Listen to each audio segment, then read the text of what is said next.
Booth FM. The night comes alive with Graminphone.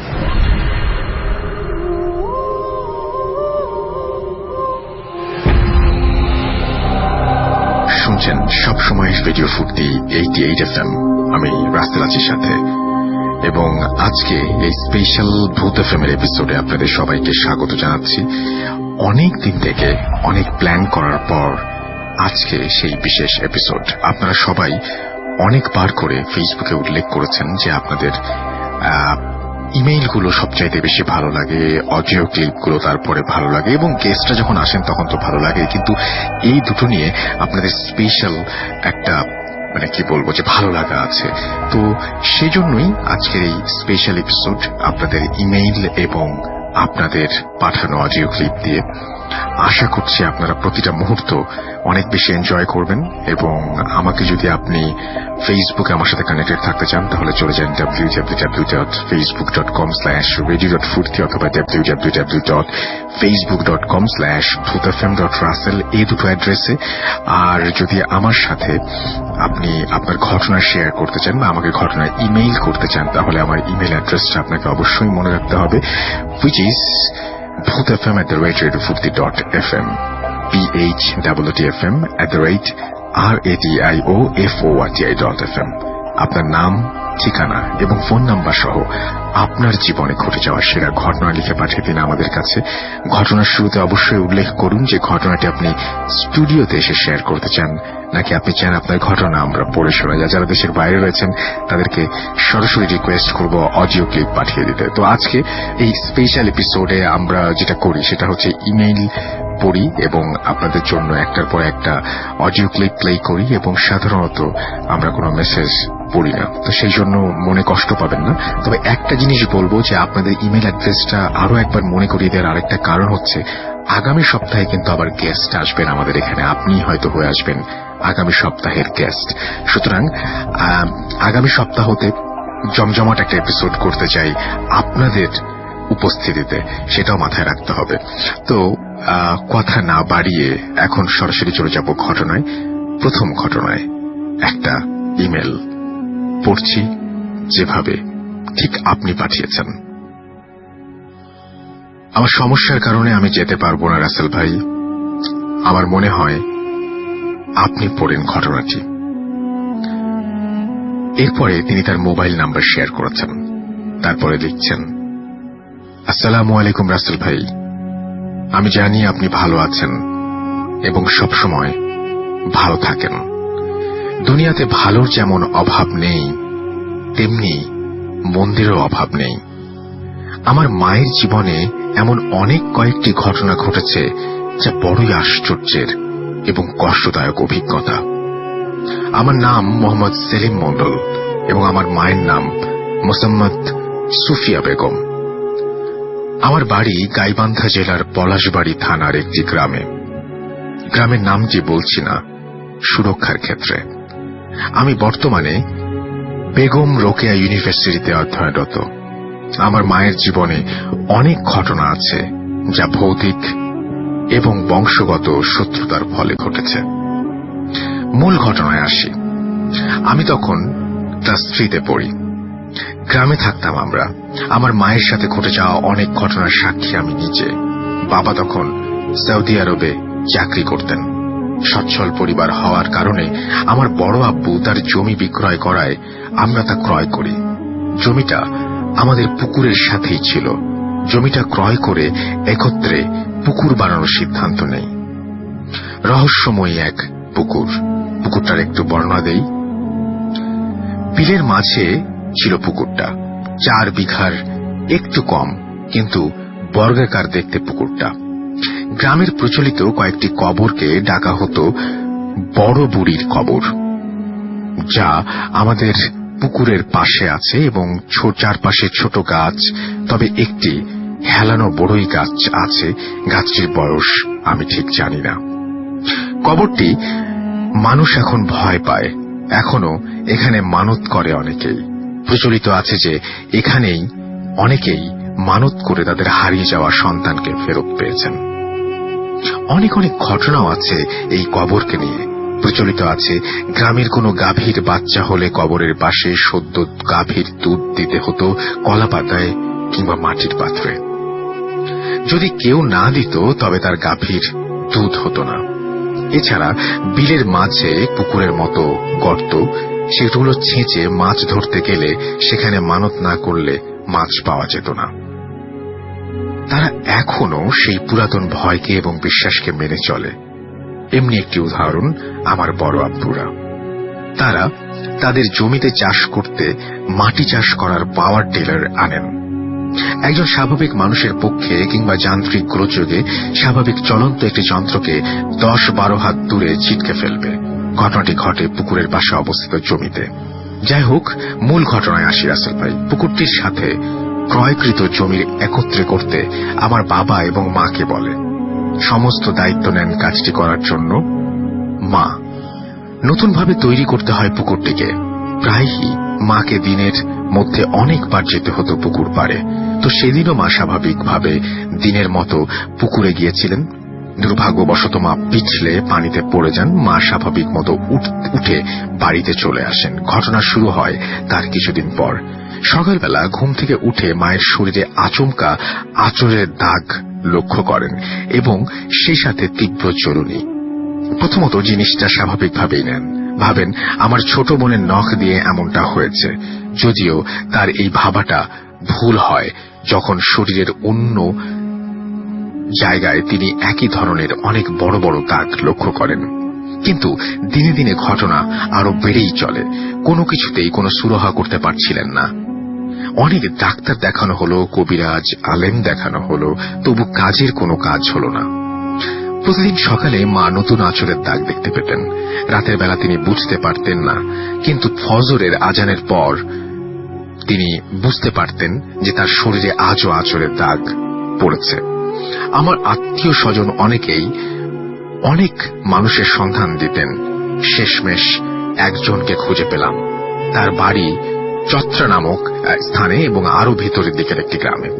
তো যাই হোক, তিনি একজন মহিলা কবিরাজ। তিনি স্বপ্নের মাধ্যমে অনেক কিছু শিখেছিলেন, কোনো জিন কিংবা অন্য কোনো মাধ্যমে।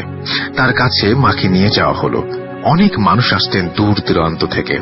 আমার ছোট বোন তখন মায়ের কোলে, 2 বছর কিংবা তার একটু কম হবে তার বয়স। তার শরণাপন্ন হওয়ার পর তিনি মায়ের হাত দেখে চোখ বন্ধ করলেন কিছুক্ষণ। তারপর বললেন, তোকে অর্থাৎ আমার মাকে জল সন্ন্যাসী ধরেছে। রোজ রাতে তিনি আসতেন আমার মায়ের শরীরে রক্ত পান করতে আর অমনে জখম তৈরি করে তারপরে তিনি বিদায় নিতেন। তিনি আমার মাকে নিয়মিত ডাকলেন। তার পানি পড়া ও তাবিজের কারণে মা সুস্থ হয়ে উঠলেন এবং আগের মতো আবার স্বাভাবিক হয়ে উঠলেন।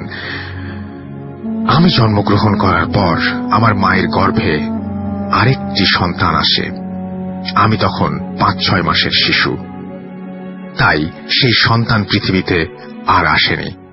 সেই কথা কেবল আমার মা আর বাবা জানত।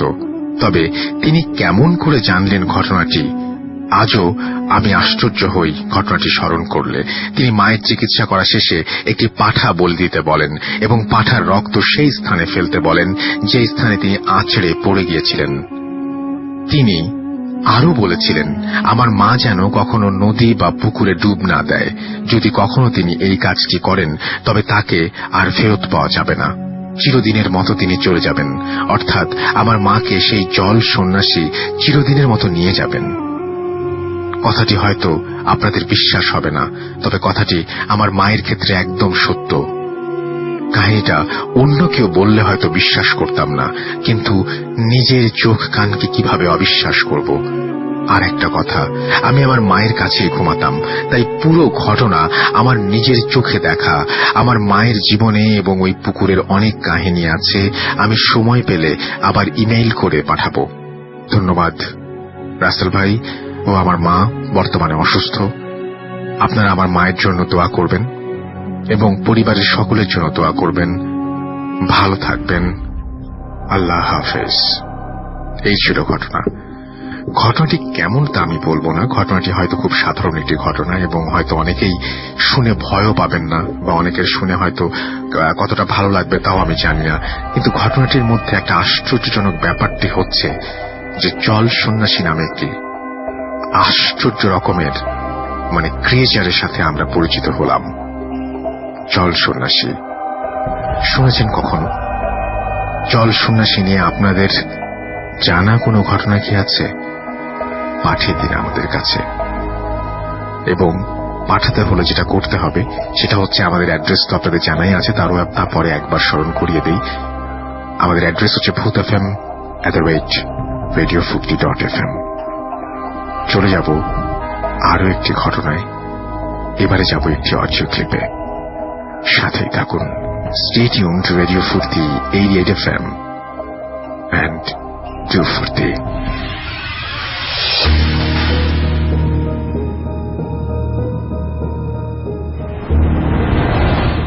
ওয়ালাইকুম আসসালাম ভাই, আশা করি আপনি ভালো আছেন। আমি আপনাকে একটা ভয়েস মেসেজ পাঠানোর জন্য রেকর্ডিংটা করলাম। আমি ক্যানবেরা, অস্ট্রেলিয়া থেকে বলছি। আজকে আমি যে ছোট্ট একটি ঘটনা শেয়ার করব, এটি আমার সাথেই ঘটেছে গত 4 দিন আগে। সো আমি এখানে একটা নাইট স্টোরে কাজ করি। এখানে একটা বড়সড় একটা ওয়ার্ল্ড ওয়াইড কোম্পানিটার নাম বলতে চাচ্ছি না। সো ঘটনাটি ঘটেছে আজকে হচ্ছে আপনার মঙ্গলবার। ঘটনাটি ঘটেছে গত শুক্রবার রাতে। আমি তখন নাইট শিফটে ছিলাম। তখন ধরেন রাত 2:20 এরকম বাজে। আমি নাইট ফিল আপ করছিলাম। তো তখন দেখলাম যে আমার ডোরের সেন্সর অ্যালার্মটা বেজে উঠলো। কেউ যদি কোনো অবজেক্ট ডোরটাকে অবস্ট্রাক্ট করে তখন সেন্সরটি বেজে উঠে। তো আমি দেখলাম যে একজন বৃদ্ধ, একজন পুরুষ, একজন ভদ্রলোক দাঁড়িয়ে আছেন ডোরে। তো আমি যথারীতি কাউন্টারের ভিতরে গিয়ে অটো লকটা খুললাম। খোলার পরে উনি কিছু শপিং করলেন। করার পরে উনি একটু দেখলাম যে স্টোরে ঘোরাঘুরি করছেন। তো আমাদের নিয়ম হচ্ছে যে আমরা রাতে কেউ যদি স্টোরের মধ্যে ঢোকে তখন আমরা আমাদের ওই যে কাস্টমার সার্ভিস কাউন্টারের ভিতরেই থাকি। তো আমি যথারীতি দেখছিলাম যে উনি ঘোরাঘুরি করছেন, ভালো কথা। উনি কিছু শপিং যাবতীয় জিনিসপত্র, কিছু কার পার্টস, পরে আপনার কার ইঞ্জিন অয়েল, হাবিজাবি কিছু জিনিস নিলেন। নেওয়ার পরে ভদ্রলোককে দেখতে অনেক কি বলবো, পুরনো একটা ভাব ছিল ওনার মধ্যে, যে খুবই ভেরি ওল্ড লুকস। অনেক খুবই উনি দেখতে আর কি খুবই পুরোনো দিনের একজন মানুষের মতো। যাই হোক, উনি শপিং করলেন। উনি পরে আমার দিকে আসলেন সবকিছু নিয়ে, এসে আমার সাথে কথা বলছিলেন। এবং উনি র্যান্ডমলি হয় না যে কাস্টমার প্লাস সার্ভিস অ্যাটেন্ডেন্টের মধ্যে একটা কনভারসেশন হয় অনেক লম্বা। উনি আমার সাথে অনেকক্ষণ কথা বলছিলেন। কথা বলার পরে আমি ওনার দিকে খেয়াল করলাম যে উনি অনেক লম্বা, এবং উনি যেহেতু হোয়াইট, এরপরে একটু আনইউজুয়াল একটা ব্যাপার ছিল ওনার ব্যাপারে। আমি খেয়াল করলাম যে ওনার পুরোটা শরীর একদম থেকে সাদার মতো। যাই হোক, উনি আমার সাথে কথা বলতে বলতে এক পর্যায়ে আমি সব শপিং ওনার চার্জ করলাম, ওনাকে রিসিপ্টটা দিলাম। দেওয়ার পরে উনি যাওয়ার আগে আরবার টার্ন ব্যাক করে আমার দিকে আসলেন। এসে আমাকে একটা নতুন একদম চকচকে একটা $100 একটি নোট আমার হাতে দিয়ে বললেন যে you are a very good man. And then বলে উনি বের হয়ে গেলেন আর কি। তো বের হওয়ার সময় আমি যেটা খেয়াল করলাম, আমি আশ্চর্য হয়ে গেছি যে উনি ঠিকই বের হলেন, বাট আমার যে ডোরের ক্যামেরা, বা ওই যে আপনার সামনের ফোরকোর্টে আপনার সামনে যে স্টেশনের সামনের যে এরিয়া, ওইখানে আরো প্রায় 8-9টার মতো ক্যামেরা আছে। কোনো ক্যামেরাতে একটি মাত্র ছায়ারও অস্তিত্ব নেই। পুরো খালি আর কি। একটা মানুষ একটা একটা অস্তিত্ব ওখান থেকে বেরিয়ে গেল, বাট কিছু একটা কোন ধরনের একটি ওখানে আর কি আপনার কোনো কিছুই নেই। আমি ভয় পাইনি, আমি খুবই কনফিউজ ছিলাম। আমি যথারীতি কাউন্টারের মধ্যে ভিডিও লগ ইন করে আমি বারবার ওই জিনিসটা রিপিট করলাম যে কেউ নেই। তখন আমার মাথায় আসলো, আচ্ছা দেখি উনি তো এই টাইমে, কারণ আমাদের এখানে টাইম রেকর্ডেড হয়, তো আমি দেখি যখন তিনি ডোরে এসে দাঁড়িয়েছিলেন, যখন ওই ডোর অ্যালার্মটা বেজেছিল তখন ওখানে কি কেউ এসেছিল নাকি সত্যি। আমি যখন রাসেল ভাই ওই জিনিসটা রিপিট করে একদম মানে ফার্স্ট ইনস্ট্যান্সে উনি যখন স্টোরে আসে তখনকার যখন আমি ভিডিওটাতে ওই টাইমে যখন যাই, আমি দেখলাম ডোর অ্যালার্ম ঠিকই জ্বলছিল এবং অ্যালার্ম ঠিকই বাজ হয়েছে, বাট ওখানে কোনো কারোর অস্তিত্ব নেই। ওটা দেখে আমি আশ্চর্য হয়ে যাই, স্তব্ধ হয়ে যাই। I just went speechless. Okay fine. সব থেকে আশ্চর্যের ব্যাপার এটা ছিল যে আমার হাতে যে 100 টাকার যে মানে $100 যে নোটটা, ওই নোটটা একদম ইনট্যাক্ট আমার হাতের মধ্যে রয়ে গিয়েছিল। ওইটার কোনো আনসার আমার কাছে নাই রাসেল ভাই। আমি পরবর্তীতে এই নোটটা নিয়ে ব্যাংকে ওদের ডোনেশন ফান্ড বক্স আছে, আমি ওখানে জমা দিয়ে দিয়েছি। বিকজ ওইটা নোটটা আমি জানি না মানে আমার কাছে থাকা উচিত হবে কি না ওটা চিন্তা করে আমি, because it's a complete mystery. আমি আসলে খুবই স্ট্রেঞ্জ হয়ে গিয়েছি, খুবই মানে আশ্চর্য লাগছে আমার কাছে জিনিসটা। সো যথারীতি আমি মনে করিনি যে এই টাকাটা আসলে আমার কাছে থাকা উচিত। এর জন্য আমি এটা ব্যাংকে রিটার্ন করে দিয়েছি ওদের ডোনেশন ফান্ড বক্সে। যাই হোক, এটাই ছিল আর কি আমার ঘটনা। এটার যদি কোনো আপনি যদি এটার কোনো সলিউশন বলবো না, মানে কোনো একটা হিন্ট বা কোনো ধরনের এক্সপ্লানেশন আমাকে দিতে পারেন রাসেল ভাই, নেক্সট এপিসোডে প্লিজ আপনি আমাকে এটার উপর একটা ফিডব্যাক দিবেন। আর ইনশাল্লাহ যদি আমি আর অন্য কিছু আর কারোর ঘটনা মানে কালেক্ট করতে পারি, আমি আপনার সাথে ডেফিনেটলি যোগাযোগ করব। ভালো থাকবেন রাসেল ভাই, আর দোয়া করবেন আমাদের জন্য। আপনিও আমাদের দোয়ায় থাকবেন সবসময় ভাই, স্পেশালি মানে আমার দোয়ায় থাকবেন ভাইয়া। ভালো থাকেন, দেখা হবে ইনশাল্লাহ, কথা হবে। আল্লাহ হাফিজ, আসসালামু আলাইকুম।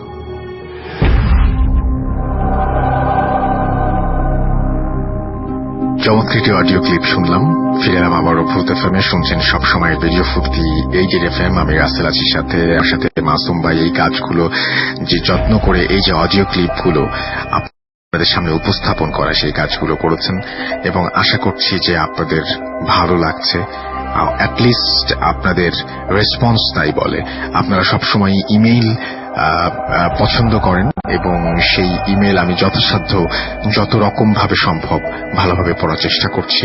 এবং এখন যে ইমেলটি পড়ব সেটি একটি আমাদের খুব সম্মানিত একজন ভদ্রলোক, তার ঘটনা, এবং তিনি সেই ঘটনাটি আপনাদের সাথে শেয়ার করার জন্য বলেছেন। তবে নিষেধ করেছেন তার নাম এবং পরিচয় শেয়ার না করতে, সেটা গোপন রাখতে।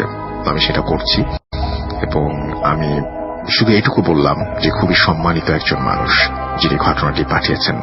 হয়তো তার এলাকায় বা আরো অনেক জায়গায় অনেকেই তাকে চিনবেন।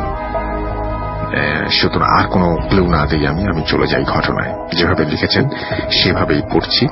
উনি শুরুতেই যেটা লিখেছেন সেটা হচ্ছে পরিচয় প্রকাশ না করার অপরাধ রইল, তবে জেলার নাম বলতে পারেন। জেলাটি হচ্ছে রংপুর, সেটা বলে দিলাম যেহেতু তিনি বলতে বলেছেন।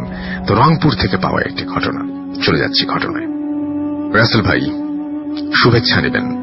মাঝে মধ্যে ভূত এফএম শুনি, ভালোই লাগে। আমার নিজের সাথে ঘটে যাওয়া অনেক ঘটনা আছে যার কোনো ব্যাখ্যা আমি পাইনি। যে ঘটনাটি পাঠালাম সেটা প্রচন্ড ভয়ের নয়। ভালো লাগলে পড়ে শোনাবেন। যেদিন শোনাবেন আমাকে একটু জানাবেন। ঘটনা যে জায়গার সেটি হচ্ছে কুড়িগ্রামের ভুরুঙ্গামারি এলাকার, আমাদের বাংলাদেশের শেষ সীমানা এলাকার। একদিকে ইন্ডিয়ার কোচবিহার, অন্যদিকে আসাম বর্ডার। সময় হচ্ছে 1979 সালের ডিসেম্বর মাস। সেই সময়ে আমি 7ম শ্রেণীতে পড়ি। বাবার চাকরির কারণে আমার ফাইনাল পরীক্ষা দিয়ে দাদা এবং নানার বাসায় আমি তখন বেড়াতে চাই। এটাই ছিল আমার প্রতি বছরের রুটিন। দা ও নানার বাসা একই এলাকায়, তবে 5 কিলোমিটার দূরে অবস্থিত। যা হোক, আমি যে সময়ের কথা বলছি সে সময়ে এই সমস্ত এলাকায় জনবসতি খুব কম ছিল। আমরা গ্রামে অর্থাৎ দেশের বাড়ি গেলে বিভিন্ন জায়গায় ঘুরে বেড়াতাম। আমার এক খালার বাসা ছিল ইন্ডিয়ার কুচবিহার এলাকার দিনহাটার সাহেবগঞ্জ এলাকায়, যা বাংলাদেশের বর্ডারের পাশে। আমার নানার বাসা থেকে খালার বাসার দূরত্ব 7-8 কিলোমিটার। সুযোগ পেলেই খালার বাসায় চলে যাই। আমি সুযোগ খুঁজছিলাম খালার বাসায় যাওয়ার। সে সময় বর্ডার খুব একটা কড়াকড়ি ছিল না। সেই সময়ে সেই সীমান্ত এলাকার গরুর গাড়ি ছিল প্রধান বাহন। কিন্তু আমাদের জন্য হাঁটা ছাড়া কোনো বিকল্প ছিল না। যে দিনটির কথা বলছি সেদিন ভুরুঙ্গামারির হাটের দিন। সাধারণত গ্রামে হাট হয় দুদিন, এখানেও তাই। হাট হয় দুপুরের পর প্রায় রাত 8টা পর্যন্ত চলে সেই হাট। ইন্ডিয়ায় খালাতো ভাই, উনি তখন ক্লাস 9-এ পড়তেন, সে আশাতে আমরা একটা সুযোগ পেলাম যাওয়ার। আমরা বলতে আমরা 2 মামাতো ভাই, ওরা তখন ক্লাস 5-এ পড়ে। অনুমতি নিয়ে রওনা দিতে বেশ দেরি হয়ে গেল। দূরের রাস্তা। বিকাল 4:30টার পর একটু অপেক্ষা করে হাট থেকে ফিরতি লোকজনদের সাথে রওনা হলাম। আসলে অনেক দেরি হলো, কারণ এই অঞ্চলগুলোতে পানের বরজ ছিল। পানের ক্ষেত, যা 6-7 ফুট লম্বা, 40 থেকে 50 ফুট চওড়ায়, আয়তাকারে, উপর সহ চারিদিক ঘেরা থাকত ঘরের মতো করে। আর এগুলোতে বাঘ থাকত। একেই তো ছিল বাঘের ভয়, তার উপরে ভূতের ভয়। এই অঞ্চলের অনেক ভূতের গল্প বড়দের কাছে শুনেছি, এবং আরো কিছু আমার নিজের সাথে ঘটেছে, যা ভবিষ্যতে সময় পেলে, সম্ভব হলে শেয়ার করব। যা হোক, 4 জন রওনা দিলাম। গল্প করতে করতে যাচ্ছি। 3-4 কিলোমিটার যেতে হঠাৎ দেখলাম আমাদের সাথে যে সমস্ত হাট ফেরত লোক ছিল তারা কেউ নেই। বুঝলাম ছোট এবং গল্প করার কারণে আমরা পিছিয়ে পড়েছি। শীতের দিন দ্রুতই সন্ধ্যা হয়ে আসে। আমরা যখন ফুলকুমার নদীর পাড়ে এলাম ততক্ষণে সন্ধ্যা পার হয়ে গিয়েছে। কুয়াশা খুব একটা নেই। পূর্ণিমার চাঁদ আকাশে, চাঁদ চারিদিক পরিষ্কার। গ্রামের এই পরিবেশটা বেশ ভালোই লাগছিল। নদীটা এমনিতেই ছোট, শীতকাল হওয়াতে পানি কম। 15-20টি বাঁশ একসাথে জোড়া লাগিয়ে সেতু তৈরি করেছে স্থানীয় লোকেরা। এই বাঁশ ধরে আমরা একটির থেকে আরেকটির উপরে হাঁটতে হয়। আমরা যখন সাঁকো পার হব এবং পার হয়ে ওপারে রাস্তায় উঠলাম, দেখলাম ছোট একটি কুড়ে ঘরের সামনে মাথায় ঘোমটা দেওয়া একজন মহিলা দাঁড়িয়ে আছে। ঘোমটা এত বেশি টানা যে তার মুখ দেখা যাচ্ছে না। খালাতো ভাই স্থানীয় ভাষায় তাকে জিজ্ঞাসা করল, আপনি এখানে দাঁড়িয়ে কি করছেন? চারিদিকে ফাঁকা, এবং এটা তো খারাপ জায়গা, আপনি এখানে কেন? আমি তো আজ সকালেই এলাম এখান দিয়ে, এখানে তো কোনো বাড়ি ছিল না। মহিলা উত্তর দিল, তা জানি না, আমি এখানে এসেছি আমার আত্মীয়র বাসায়, এখন চলে যাব, কিন্তু কিভাবে যাব বুঝতে পারছি না। যাবেন কোথায়? তার উত্তরে সে বলল, ইন্ডিয়ার একটি জায়গার নাম, এবং তার স্বামীর নাম ওমর খলিফা। জায়গাটির নাম আমার এখন মনে নেই। যেহেতু একই রাস্তা, আমাদের সাথে আসার কথা বললে সে রাজি হয়ে যায় এবং আমাদের পেছন পেছন আসতে থাকে। মাঝে মধ্যে প্রশ্ন করলে সে উত্তরও দিতে থাকে। আগেই বলেছি, জ্যোৎস্নায় চারিদিক সবকিছু পরিষ্কার ছিল। বেশ কিছু দূর যাওয়ার পর পুরাতন একটা আম গাছের পাশ দিয়ে রাস্তাটা বাঁ দিকে বেশ বড় একটা বাঁশ ঝাড়ের ভেতর দিয়ে চলে গেছে। বাঁকটা ঘোরার মুহূর্তে বামে যাব না সোজা যাব সেই প্রশ্ন করলে পেছন থেকে কোনো উত্তর আসে না। পেছনে ফিরে এসে দেখি সেই মহিলা নেই, অথচ চারিদিকে ফাঁকা, এবং মুহূর্ত আগেই তার সাথে কথা হলো। ঘটনা বুঝতে আর সময় লাগলো না। পড়ি করে দৌড় দিতে শুরু করলাম। ঘটনা এখানেই শেষ না। সামান্য কিছু দূর যাওয়ার পর একটা নালা হলেও মোটামুটি ভালোই চওড়া এবং গভীর। শীতে পানি থাকে না, তবে বর্ষায় ছোট নদীর রূপ ধারণ করে। নালার অপর পাশেই একটা কুড়ে ঘর, যেটা আমরা অনেক আগের থেকেই দেখে আসছি। এক দৌড়ে সেই বাড়ির কাছে পৌঁছালাম। পৌঁছেই দেখি সেই মহিলা দাঁড়িয়ে আছে, একইভাবে ঘোমটা দেওয়া। এবার সে এগিয়ে আসছে আমাদের দিকে। অবস্থা বোঝেন। আর দেরি না করে রাস্তা বাদ দিয়ে দৌড় শুরু করলাম ফাঁকা মাঠের ভেতর দিয়ে। পেছনে তাকিয়ে দেখি শুধু ওই জায়গায় গাছগুলো প্রচন্ড ঝড় বাতাস হলে যেভাবে হেলে পড়ে, ঠিক সেইভাবে হেলে পড়ছে। বাড়ি খুব একটা বেশি দূরে ছিল না। বাসায় পৌঁছে সবিস্তারে সবকিছু বলতে চাকরি থেকে অবসরে যাওয়া খালু বললেন, সেটা শুনে আমরা তো অবাক। তিনি বললেন, উনি যখন ছোট ছিলেন তখন ওই মহিলার স্বামী ওমর বৃদ্ধ ছিলেন এবং দর্জির কাজ করতেন। কোনো এক অসুখে নাকি ওখানকার কয়েকটি পরিবারের সবাই মারা গিয়েছিলেন। এটাই ছিল ঘটনা। খুবই অদ্ভুত ঘটনা। কিন্তু ঘটনাটির সবচেয়ে বড় মজা হচ্ছে যখন আমি ঘটনাটি বলছি তখন আপনারা সবাই হয়তো ভিজুয়ালাইজ করতে পারছেন, দেখতে পাচ্ছেন সেই মহিলাকে, ঘোমটা টানা সেই মহিলা, সেই কুঁড়ে ঘর। হঠাৎ করে একটি রাস্তার মাঝখানে একটি কুঁড়ে ঘরের অস্তিত্ব মিলে যায়। হঠাৎ করেই একটি মহিলা এসে দাঁড়ান সেই কুঁড়ে ঘরের সামনে। কিভাবে সম্ভব? দুটো দুনিয়া কি এক হয়ে যায় মাঝে মাঝে? আমি ঠিক জানি না। এটা কি অন্য কোনো ইউনিভার্স? এটা কি অন্য কোনো পৃথিবী যেখানে আমরা মাঝে মাঝে কানেক্টেড হয়ে যাই? হঠাৎ করে যে বাড়িটায়, যেখানে সকালবেলাতেও কোনো বাড়ি ছিল না, সেখানে বাড়ি আসলো কিভাবে, আসে কিভাবে? সেই মহিলাকে যে পেছন পেছন হাঁটছিল, হঠাৎ করে সাঁকো পার হওয়ার পরে আবারও সেই মহিলাকে দেখা গেল। কিভাবে ঘটে এই সমস্ত ঘটনা? এই প্রশ্নের কোনো জবাব কি আমরা দিতে পারি? পৃথিবীর রহস্যময় যে পৃথিবী, তার কতটুকু আমরা জানি? আপনাদের সবাইকে আরো একবার স্বাগত জানাচ্ছি ভূত এফএমে। এবং এখন ছোট্ট একটা বিরতি নেবার সময় হয়েছে। বিরতি নিয়ে আবারও ফিরে আসবো। সেই পর্যন্ত আমার সঙ্গে থাকুন। Stay tuned radio Foorti 88 FM and 240। Bhoot FM. The night comes alive with Graminphone.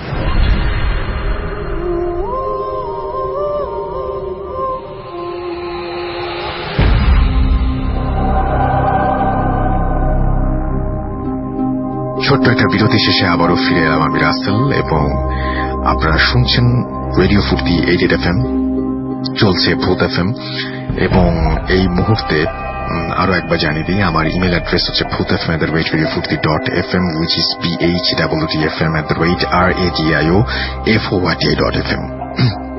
আপনার নাম, ঠিকানা এবং ফোন নাম্বার সহ আপনার জীবনে ঘটে যাওয়া সেরা ঘটনা লিখে পাঠিয়ে দিন আমার কাছে, এবং অবশ্যই জানিয়ে দিন যে আপনি স্টুডিওতে এসে সেটা শেয়ার করতে চান কিনা। স্টুডিওতে আসলে খুবই ভালো একটা স্পেশাল এপিসোড যেহেতু করলাম আমরা, এরপরে আপনার উপস্থিতিতে একটা এপিসোড করতে চাই। সুতরাং খুবই ভালো যদি আপনি সেটার স্টুডিওতে আসতে রাজি হন।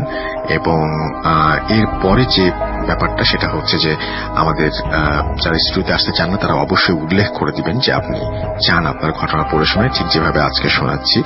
এবং সেই সাথে যারা দেশের বাইরে রয়েছেন এবং যারা দেশেও রয়েছেন, আসতে একেবারেই সম্ভব না, তারা অডিও ক্লিপও পাঠিয়ে দিতে পারেন আমার কাছে। এবং আমি আসলে চাই যে ভূত এফএম এর সাথে যারা আছেন তারা মাঝে মাঝে কিছুটা হলেও কখনো কখনো এ সম্ভব হলে একটু প্লিজ ঘটনা পাঠাবেন, কারণ সবার পার্টিসিপেশন অনেক বেশি দরকার এই শোটাকে সামনের দিকে এগিয়ে নিয়ে গেলে। তো যাই হোক, the night comes alive with Grameenphone. You are listening to radio Foorti 88 FM। এখন চলে যাব যে আরেকটা ঘটনায়, এবং এই ঘটনাটি এখন আমি যে ঘটনাটি পড়বো, এই ঘটনাটি আচ্ছা না, তার আগে একটা অডিও ক্লিপ শুনবো আমরা, রাইট? এবং অডিও ক্লিপের পরে ঘটনাটি শুনবো। Stay tune.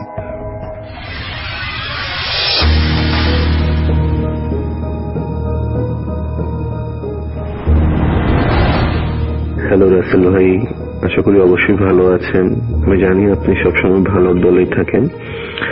আমি মাসুদ বলছি সাউথ কোরিয়া থেকে। বর্তমানে এখানে একটি কোম্পানিতে কর্মরত আছি।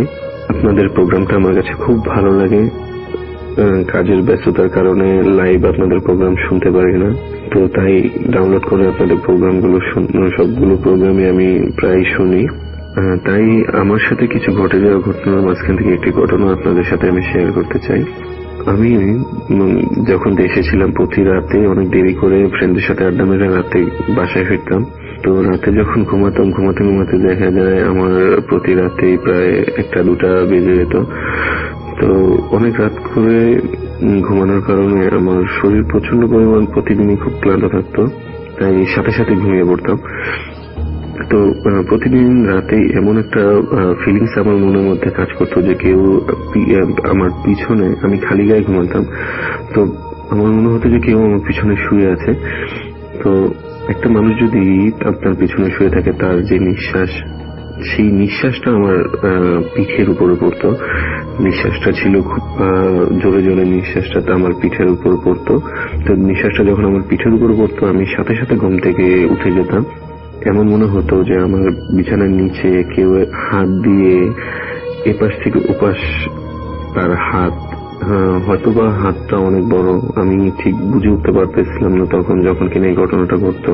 শুধু এতটুকু বুঝলাম যে বিছানার নিচ দিয়ে একটি হাত এপাশ থেকে ওপাশ যাচ্ছে আর নিঃশ্বাস আমার পিঠের উপর পড়তো। তো সাথে সাথে আমি ঘুম থেকে তো অবশ্যই উঠতাম এবং আমি আর ঘুমাতে পারতাম না, রাতে প্রচন্ড ভয় লাগতো। তো ঠিক এরকমই আরেকটা রাতে আমি শুয়ে আছি, হঠাৎ ঠিক সেম ঘটনা, কেউ আমার পাশে শুয়ে আছে এরকম মনে হলো। তো ওদিন আরো ভয়ঙ্কর ঘটনা ঘটে, যে হাতটা আমার বিছানার নিচে আসা যাওয়া করতো, সেই হাতটা আমার শরীরটাকে আটকে ধরবে এরকম একটা অবস্থা। তো যখন কিনা দেখি যে আমি আর কুলে উঠতে পারতেছি না, তখন সাথে সাথে আমি ঘুম থেকে উঠে আমার বিছানার উপরে একটি জোরে হাত দিয়ে আঘাত করি। আঘাত করার সাথে সাথে এমন মনে হয় যে হাতটা সরে গেছে, আমার পিঠের নিচ থেকে হাতটা সরে গেছে। তো বুঝলাম যে হয়তো বা চলে গেছে, আমি আবার ঘুমাতে চেষ্টা করি। তো যখন আবার শুই, একটু যখন ঘুম চলে আসে তখন দেখি যে আমি সবসময় কোলবালিশ পাশে না রেখে আমি ঘুমাতে পারতাম না। তো যে কোলবালিশটা আমার পায়ের সাথে ছিল, কোলবালিশটা হঠাৎ করে আমার নাকের উপরে জোরে কেউ একজন আমার নাকের উপরে চাপ দিয়ে ধরে। তো আমার ঘরে কেউ ঢোকার প্রশ্ন আসে না, কারণ ভিতর থেকে লক করে আমি তারপরে ঘুমাই। তো কিভাবে সম্ভব কোলবালিশ উড়ন্ত অবস্থা আমার নাকের উপরে আমাকে মারার চেষ্টা, এরকম একটা অবস্থা। তো সাথে সাথে আমি কোলবালিশটা ছুঁড়ে ফেলে দিয়ে আমি যখন কিনা শোয়া অবস্থা থেকে লাফ দিয়ে উপরে উঠি, তখন কোনো একটা কিছু আমার বিছানা থেকে হুড়মুড় করে বিছানা থেকে লাফ দিয়ে পড়ে যায়। আমার মশারিটা মনে ছিল, মশারি ভেদ করে তারপরে সে নিচে পড়ে।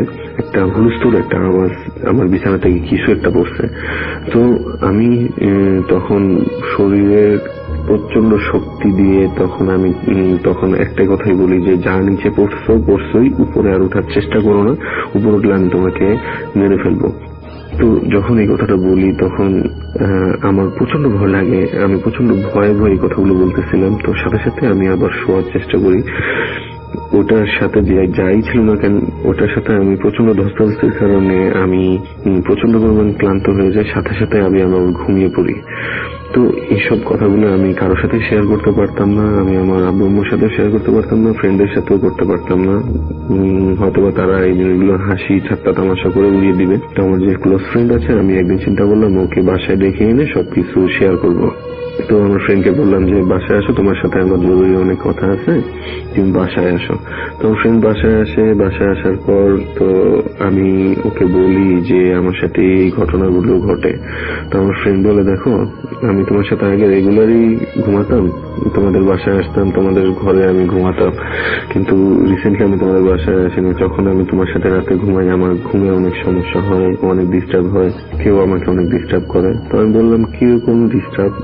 আমার ফ্রেন্ড বললো যে রাতে যখন আমার ডিস্টার্ব ফিল করি, তখন আমার যখন ঘুম ভাঙে তখন দেখি আমার পায়ের সামনে একটা মেয়ে খোলাচুলা অবস্থায় বসে আছে, যে কিনা তোমার দিকে তীক্ষ্ণ দৃষ্টিতে তাকিয়ে থাকে সব সময়।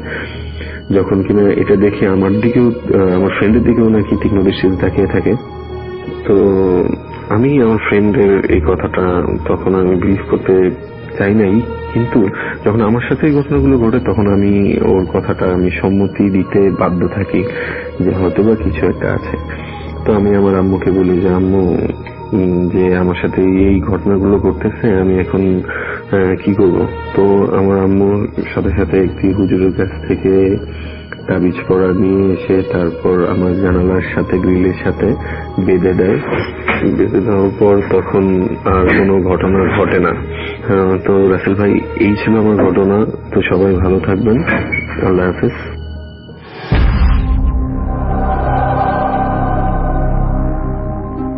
Welcome back.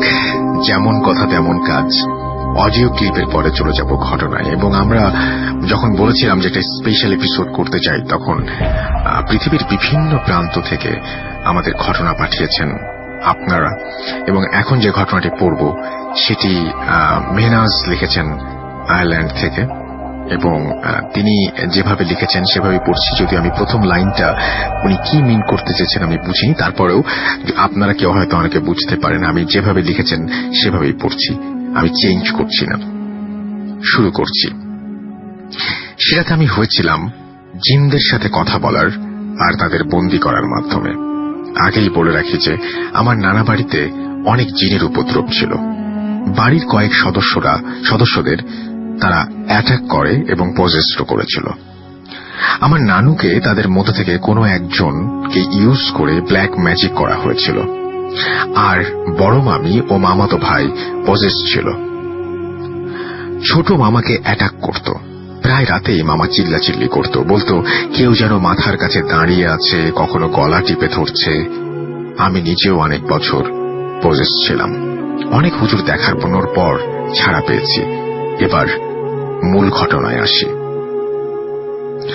আমি ভালো হয়ে যাওয়ার কয়েক বছর পর, যখন আমি ক্লাস 7 অথবা 8-এ পড়ি, নানি বাড়ি গিয়েছিলাম। আমরা তখন বরিশালে থাকতাম, আর আমার নানা বাড়িও ওইখানেই ছিল। মাগরিবের আজানের পর নানা ভাই একজন হুজুরকে নিয়ে আসলেন, সাথে মামার একজন বন্ধু নাম সিরাজ, তিনিও ছিলেন। আমার নানা বাড়িতে সবাই ধার্মিক মানুষ। নানু ও মামিরা পর্দা করতেন, তাই আমরা ভেতরের রুমে বসেছিলাম। একটু পর আম্মু বলল, নানা আমাকে ডাকেন। আমি বললাম, কেন? বলল, হুজুর তোকে দিয়ে জিন আনবে। আমি বললাম, আমাকে দিয়ে মানে? তুমি জানো না আমি এগুলো ভয় পাই, আমি যাব না। আম্মু বলল, তুই ছাড়া ছোট কেউ নেই আর বাসায়, আর তুই হুজুরের কথা বুঝতে পারবি। আন্ডার 15 আমার এজ ছিল তখন, এবং অনেক বোঝানোর পর গেলাম। ভয় লাগছিল এবং এক্সাইটেডও ছিলাম। হুজুরের সামনে গিয়ে সালাম দিয়ে আমি তারপরে তার পাশে বসলাম। নানা আর সিরাজ মামা বললেন, ভয় পেও না, আমরা আছি এখানে। দেন হুজুর কি যেন সব বলে পড়তে শুরু করলেন। তারপর আমার ডান হাতে একটা তাবিজ দিয়ে বললেন মুঠো করে রাখতে। আমি তাই করলাম। তারপর সে বলল এক দৃষ্টিতে ডান হাতের বুড়ো আঙুলের নখের দিকে তাকিয়ে থাকতে, আর যখনই কিছু দেখব তখনই জানাতে। আমি কিছু বললাম না, শুধু মাথা নাড়লাম। অলরেডি ভয় পাচ্ছিলাম, আর আমার মনে মনে আমি ভাবছিলাম নখে কি করে জিন দেখব। আমার সাথে কি মজা করছে সবাই। তবুও তাকিয়ে থাকলাম নখের দিকে। একটু পর স্পষ্ট ব্ল্যাক শ্যাডো ফিগার দেখতে পেলাম নখে। ছোট হলেও ক্লিয়ার ছিল শ্যাডোটা। সাথে সাথে ভয়ে কাঁপতে শুরু করলাম। কথা বেরোচ্ছিল না মুখ দিয়ে। আমার বিহেভিয়ার দেখে হুজুর জিজ্ঞেস করেন, কাউকে দেখতে পাচ্ছ? আমি বললাম, জি। সে বলল, কয়জন? আমি বললাম, একজন। বলল, কালো রঙের নাকি লাল রঙের পোশাক পরা? আমি বললাম, কালো। হুজুর বলল, জিজ্ঞাসা করো সে কি একা? আমি জিজ্ঞেস করতে ছায়াটি মাথা নাড়িয়ে বলল, না। বলে রাখি, আমি ছায়াটির শুধু মুভমেন্ট দেখতে পাচ্ছিলাম, কথা শুনিনি। আর হুজুরও পুরো সময় তার পুঁথি পড়া থামাননি, শুধু আমার সাথে কথা বলার সময় থেমেছেন। আমার নখে থাকা অবয়বটাকে শুধু আমি দেখছিলাম। হুজুর আমার থ্রু তার সাথে কমিউনিকেট করছিলেন। আমার জিনটা শুধু ইয়েস বা নো এটাতেই অ্যান্সার দিচ্ছিল। এরপর হুজুর আমাকে বলল, বাকি সবাইকে আনতে বলো। আমিও বললাম। হুজুর জিজ্ঞেস করলেন, কয়জন এসেছে আর কয়জন কি রঙের পোশাক পরা? আমি বললাম, 7 জন, আর সবাই কালো রঙের পোশাক পরে আছে। এরপর হুজুর আর কিছু প্রশ্ন করলেন, আরো কিছু প্রশ্ন করলেন আমাকে দিয়ে, আর উত্তরে বোঝা গেল ওই 7 জন জিন আমাদের হার্ম করার জন্য আমাদের আশেপাশে থাকতো, এবং সবাই মেল ছিল। তাদেরকে অনেকবার বলার পর বেত দিয়ে মাটিতে আঘাত করার পর একটা বোতলে ভরে নেওয়া হয় আমার নখ থেকে। আর হুজুর বললেন যে বোতলটাকে যেন এমন ভাবে পুঁতে রাখা হয় যেন কেউ কখনো না পায়। এরপর আমাদের আর কোনো প্রবলেম হয়নি। এটাই ছিল ঘটনা। কতটুকু গুছিয়ে বলতে পেরেছি জানি না। ভূত এফএম 2011 সাল থেকে শুনছি, আর এটাই ছিল আমার প্রথম সেন্ড করা ঘটনা। আমার যদি ভালো লাগে প্লিজ পড়ে শোনাবেন।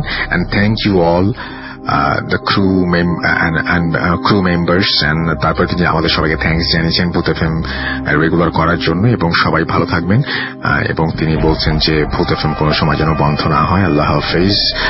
এবং তিনি তারপরে তার ফেসবুকের স্ক্রিনশট সহ আরো অনেক কিছু শেয়ার করেছেন। থ্যাংক ইউ সো মাচ আমাদের সাথে এগুলো শেয়ার করার জন্য। এবং তারপরে তিনি তার ঠিকানা জানিয়েছেন, আয়ারল্যান্ডে থাকেন তিনি, মেহরাজ জামান। থ্যাংক ইউ সো মাচ আপনার ঘটনার জন্য। আমাদের কাছে আমি একটা জিনিস খালি একটু বলে রাখি, রাত যত বাড়বে ঘটনা তত ভালো হবে, ঘটনা তত বেশি মানে চমৎকার চমৎকার ঘটনা আপনারা শুনতে পাবেন। এই ঘটনাটি যেমন, আমি জানি না কতটুকু ভয় পেয়েছেন, কিন্তু জিনিসটা চিন্তা করে দেখুন, ঘটনাটা কিন্তু খুবই অদ্ভুত, তাই না? খুবই অদ্ভুত। তো সেটাই, যাই হোক, এখন আরো একটা অডিও ক্লিপে যাব এবং আশা করছি যে এই অডিও ক্লিপটাও আপনাদের অনেক ভালো লাগবে। চলুন শুনে আসি আরো একটি ঘটনা।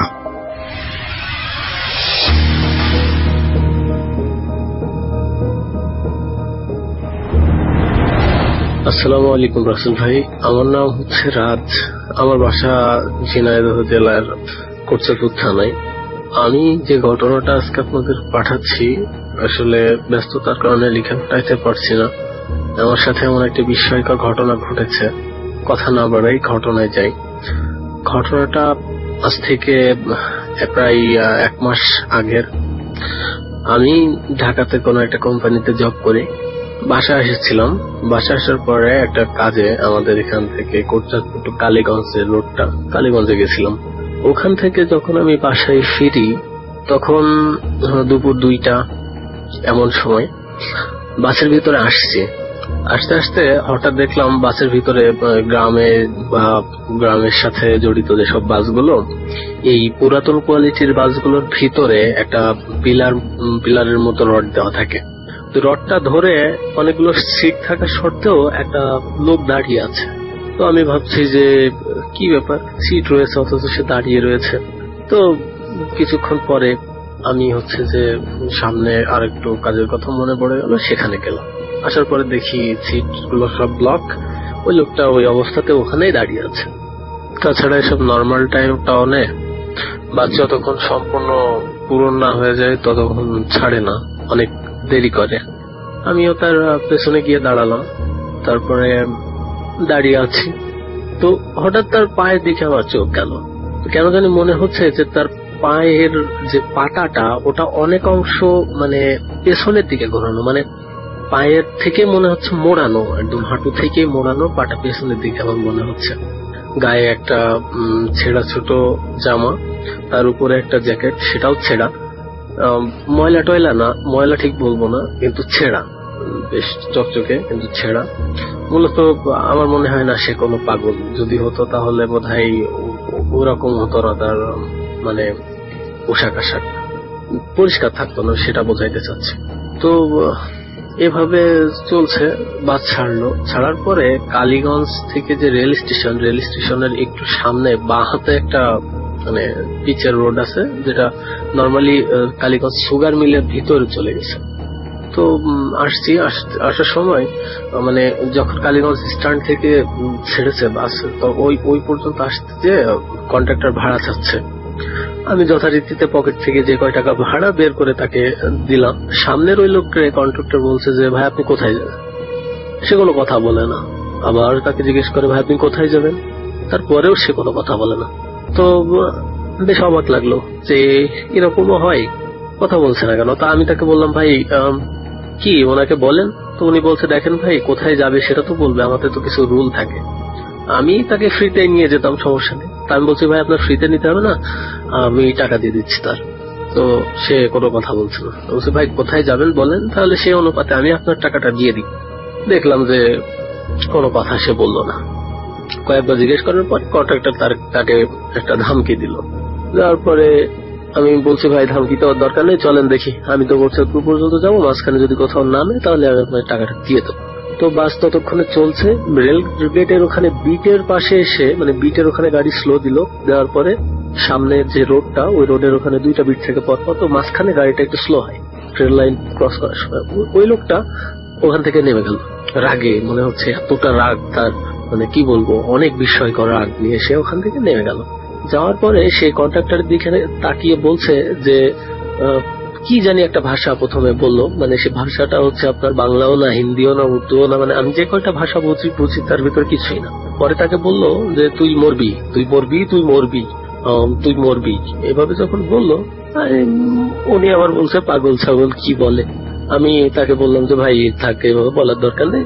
তো গাড়ি যথারীতিতে ছেড়ে দেবে, সেই সময় সামনে থেকে একটা আখ বোঝাই করা টলি, আর আমাদের ওই সামনে যেখান থেকে বাসটা একটু স্পিড দিয়েছে, বা হাতে একটা গাছ, আর আমি যথারীতিতে দাঁড়িয়ে আছি ওই পাগলটা যে পিলারটা ধরে দাঁড়াইছিল, মানে ভিতরে যে ইয়েটা থাকে ওইটা ধরে আমি দাঁড়িয়ে আছি। কন্ট্রাক্টর আমার সামনে দাঁড়িয়ে টাকা ভাঁজ করছে আর আমার সাথে কথা বলছে।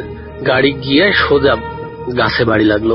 রাসেল ভাই বিশ্বাস করবেন না, ওই কন্ট্রাক্টরের মাথাটা ডাইরেক্ট এসে লাগলো একেবারে সেই আমি যেটা ধরে দাঁড়িয়ে আছি সেটার উপরে। আমি ঝুলে পেছন দিকে পড়ে গেলাম। বাকি যে প্যাসেঞ্জার গুলো ছিল তারা সব একে অন্যের গার উপরে পড়লো। সিটে যারা ছিল তাদের কোনো সমস্যা হয়নি। সামনের কাঁচটা ভেঙে গেল, কন্ট্রাক্টরের মাথা মাঝখান থেকে প্রায় ফাটার মতো অবস্থা, অনেক জোরে রক্ত বের হচ্ছে। তাছাড়া রাসেল ভাই আমি জানি না সেটা কি ছিল, আর বাসে অন্য কারো কোনো ক্ষয়ক্ষতি হয়নি, তারই কেন হলো, তার কথাতে কেন এমন কিছু হল। আমি এই ধরনের কোনো ভূত প্রেত এসবে বিশ্বাস করি না। তারপরেও যেহেতু নিজের চোখের সামনে ঘটনাটা ঘটেছে আর ভূত এফএমের ঘটনাগুলো শুনতে অনেক ভালো লাগে, তো শেয়ার না করে পারলাম না। ভালো লাগলে শেয়ার করবেন। ভূত এফএমের সকল লিসেনারকে আমার পক্ষ থেকে শুভেচ্ছা এত সুন্দর একটা প্রোগ্রামের সাথে থাকার জন্য। আর রাসেল ভাই, মাসুম ভাই, আপনাদের তো অবশ্যই ভালো থাকবেন, দোয়া করি ভূত এফএম দীর্ঘজীবী হোক। ধন্যবাদ সবাইকে। Bhoot FM. The night comes alive with Graminphone.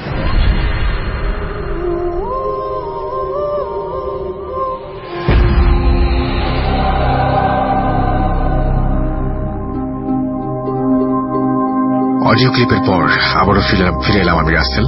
আপনারা শুনছেন রেডিও ফুর্তি 88 FM এবং চলছে ভূত এফএম। আর সেই সাথে আরো একবার আপনাকে জানিয়ে দিই সেটা হচ্ছে যে আমাদের যে ফেসবুকের দুটো লিংক www.facebook.com/bhutfm.russell RUSSELL এবং www.facebook.com/radio.furti এই দুটো জায়গায় এসে যদিও মেসেজ পড়া হচ্ছে না, কিন্তু আপনি অবশ্যই আপনার যে সমস্ত কথা সেগুলো জানাবেন। কারণ আজকে পড়া হচ্ছে না মানে যে পড়া হবে না, মানে অন এয়ারে পড়া হচ্ছে না মানে যে অফ এয়ারে পড়া হবে না, এমন তো না। সো প্লিজ একটু ধৈর্য ধরে, যেহেতু আজকের স্পেশালটা একটু অন্যরকম, কথাও কম বলছি, মেসেজও পড়ছি না, এবং আপনারা জানেন যে মাঝে মাঝে আমরা এরকম এপিসোড করি এবং আপনারা খুব পছন্দ করেন বলেই করি। তো আগামী দিন আপনার একদম প্রাণ ভরে আপনাদের মেসেজ পড়বো, কোনো সমস্যা নেই। তো যাই হোক, এখন যে ঘটনাটি পড়বো সেটি একজন মেডিকেল স্টুডেন্টের, এবং তিনি তার নাম উল্লেখ করতে নিষেধ করেছেন, কারণ নামটা জানলে অনেকেই চিনে ফেলতে পারেন। সেই জন্য তিনি কোথা থেকে বলেছেন এটা আমি বলি, এটা বললে ভালো হবে। তিনি দিনাজপুর মেডিকেল কলেজ থেকে লিখছেন, তার নামটা আমি বললাম না। এবং তিনি ইংলিশে মানে বাংলা লিখেছেন, সুতরাং পড়তে একটু কষ্ট হতে পারে, একটু ধৈর্য ধরে সবাই শুনবেন প্লিজ। বাট ঘটনাটা অনেক চমৎকার। যাই হোক, তিনি যেভাবে লিখেছেন, আশা করি ভালো আছেন, জানি আপনি ভালোর দলে। আজ আমি আমার সাথে ঘটে যাওয়া কিছু ঘটনা শেয়ার করব। স্টাডির চাপের কারণে ঢাকায় আসা আমার পক্ষে সম্ভব না, যদি ভালো লাগে পড়ে শোনাবেন। আমার হোম টাউন ঠাকুরগাঁও সদরে। 2016 সালে আমি এইচএসসি এক্সাম শেষ করে মেডিকেলে কোচিং করার জন্য ঢাকার ফার্মগেটে কোনো একটা কোচিং সেন্টারে অ্যাডমিশন নেই। তারপরে তিনি কোচিং সেন্টারের নাম দিয়েছেন, সেটাও আমি পড়ছি না। বাট ঢাকায় আসার আগেই আমি অনেক অসুস্থ হয়ে পড়ি, আর সামনে ঈদ থাকায় বাসা থেকে সবাই বলে যে ঈদের পরেই যেন আমি কোচিংটাতে যাই এবং কোচিংটা এর মধ্যে অফ হয়ে যাবে। আমিও তাদের সাথে একমত হই। বাট এইদিকে আমার সব ফ্রেন্ডরা ঈদের আগেই যে যার মতো, কেউ হোস্টেলে, কেউ মেসে, কেউ রিলেটিভের বাসায় উঠে পড়ে। ফার্মগেটের কাছে আমার কোনো রিলেটিভ না থাকায় আমাকে কোনো মেসে উঠতে হবে। অনেক খোঁজার পর মেসে কোনো সিট পাই না। পরে এক বড় ভাইয়ের কাছে ফোন দেই, উনি আমাকে এক ফ্রেন্ডের কথা বলে এবং বলেন যে গ্রিন রোডের পাশেই থাকেন তিনি, এবং আমি শুনেই থাকার জন্য রাজি হয়ে যাই। এবং 13 জুলাই 2016 আমি সকালে ঢাকার উত্তরায় আমার বোনের বাসায় উঠি এবং আমার বোন আমার এক কাজিনকে বলি যে যেন বিকেলে আসে এবং আমাকে পৌঁছায় দেয়। আমার কাজিন অফিসে ছুটি নিয়ে আসে এবং আমাকে পৌঁছে দেওয়ার জন্য। পরে আমরা সন্ধ্যা 7টায় পৌঁছাই। বলে রাখা ভালো যে বাসাটা 4 তলায় এবং ওই বাসার তৃতীয় তলায় অর্থাৎ সেকেন্ড ফ্লোরে আমি রুমে ঢুকতেই দেখলাম যে জানালা সব অফ। বাট ওই সময় অনেক গরম ছিল, একটু অবাকই হলাম। পরে আমি আমার কাজিন ডিনার শেষ করে উনি আমাকে রুম থেকে বাসায় চলে যায়। আমার কাজিন বাসায় চলে যায় এবং আমি তখনও বুঝতে পারি নাই যে আমার জন্য কোনো ভয়ঙ্কর কোনো কিছু ওয়েট করছে কি না। আমি ভাইয়ার সাথে কথা বলতে থাকি। উনি এক রুমেই একাই নিয়ে থাকেন এবং কারোর সাথে কথাও বলেন না, এবং কথা বলতে বলতে দেখলাম যে ওনার হাতে 2-3টার মতো কালো সুতো দেয়া তাবিজ বাঁধা। আমি জিজ্ঞেস করলাম যে ভাইয়া এগুলো কিসের জন্য? উনি আমাকে বললেন যে ওই সব কিছু না, পরে রুমে আরো কিছু খেয়াল করলাম আমি, এবং রুমের 4 কর্নারের 4 সাইডে একদম ওপরে কালো টেপ দেওয়া এবং কালো টেপ দিয়ে কিছু একটা আটকানো এবং লাগায় রাখা, এবং ওইগুলোর সামনেও উঁচু বাট মানে বোঝা যাচ্ছিল যে আসলে কি পরে আমি জানতে চাইলাম যে এইগুলো কি। উনি বললেন যে ওইসব তোমার জানা লাগবে না, জার্নি করে আসছো, ঘুমিয়ে পড়ো। আমি জানালা খুলতে চাইলে উনি আমাকে সাফ মানা করে দেন এবং বলেন যে দিনের বেলায় খুললেও কি প্রবলেম। উনি বললেন যে মানে দিনের বেলা তো খুলতে মানে মানা করেছিলেন। লেখাগুলো খুবই অদ্ভুত ধরনের বানানের লেখা, সুতরাং পড়তে একটু কষ্ট হচ্ছে, বাট ঘটনাটা শুনবেন প্লিজ, ঘটনাটি খুব ইন্টারেস্টিং। তো যাই হোক, উনি বললেন যে জানালাটা খুলতে চাইলে উনি আমাকে সাফ মানা করে দেন এবং বলেন যে দিনের বেলায় খুললে কি প্রবলেম। উনি বলল যে দিনেও খোলা যাবে না। আর অবাক হয়ে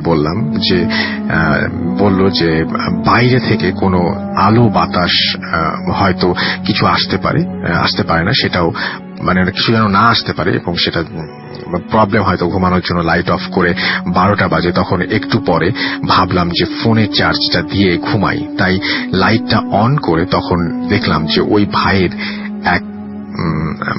ভাইয়ের এক রূপ লাইট দেওয়ার সাথে সাথেই উনি আমাকে ডেকে আমার দিকে তাকালো এবং চোখ পুরোই লাল হয়ে আছে। আমি তার সাথে লাইট অফ করে দিই এবং দেখলাম যে সব ভুলে ঘুমানোর ট্রাই করতে শুরু করলাম, বাট এখন অনেক কিছু হওয়া বাকি ছিল।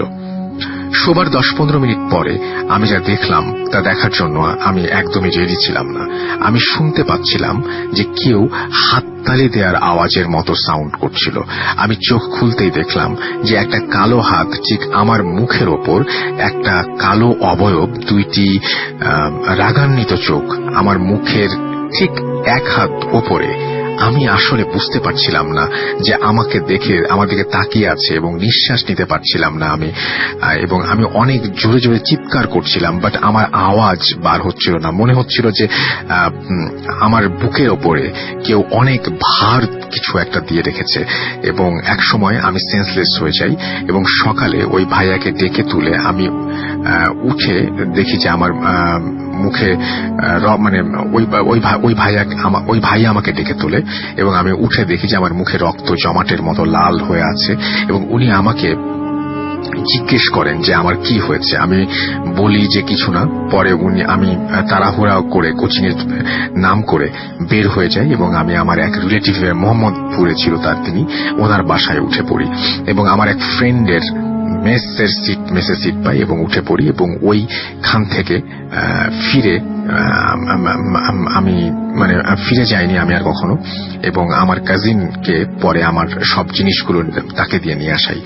পরে আমি ওই ভাইয়ার সম্পর্কে শুনি যে ওনাকে 3টা জিন আছর করেছিল, এবং ওনার প্যারেন্টস এর কাছে জানতে পারি যে ওনার অনেক বড় আলেমদের মাধ্যমে ওই ভাইকে একটা জিন সরাতে পারলেও বাকি 2টা জিন সরাতে পারেনি। তারা তার সঙ্গে আছে এবং একই জায়গায় থাকে, এবং ওই রুমের চারপাশে তাবিজ দেওয়া হয়েছে এবং তাবিজ দিয়ে রাখতো ওই কারণেই, এবং তারপরেও এই সমস্যা থেকে সমাধান হয়নি। খুবই কষ্ট করে পড়লাম আমি আপনার ইমেইলটা ভাইয়া, আপনি বুঝতে পারছেন মনে হয় যে আপনার কথা বলছি। এবং আমি রিকোয়েস্ট করবো যদি ইংলিশেও লেখেন, ইংলিশে বাংলার মতো করে লেখেন, কোনো সমস্যা নেই, কিন্তু পড়ার পরে একবার নিজে একটু চেক করে দেখবেন। আর বাংলায় লেখাটা সবচাইতে বেশি ভালো, কারণ এইভাবে পড়তে খুবই অসুবিধা হয়। মানে আমার মনে হয় যে অসুবিধা হওয়ার চাইতে লিসনারদের শুনতে অসুবিধা হয়।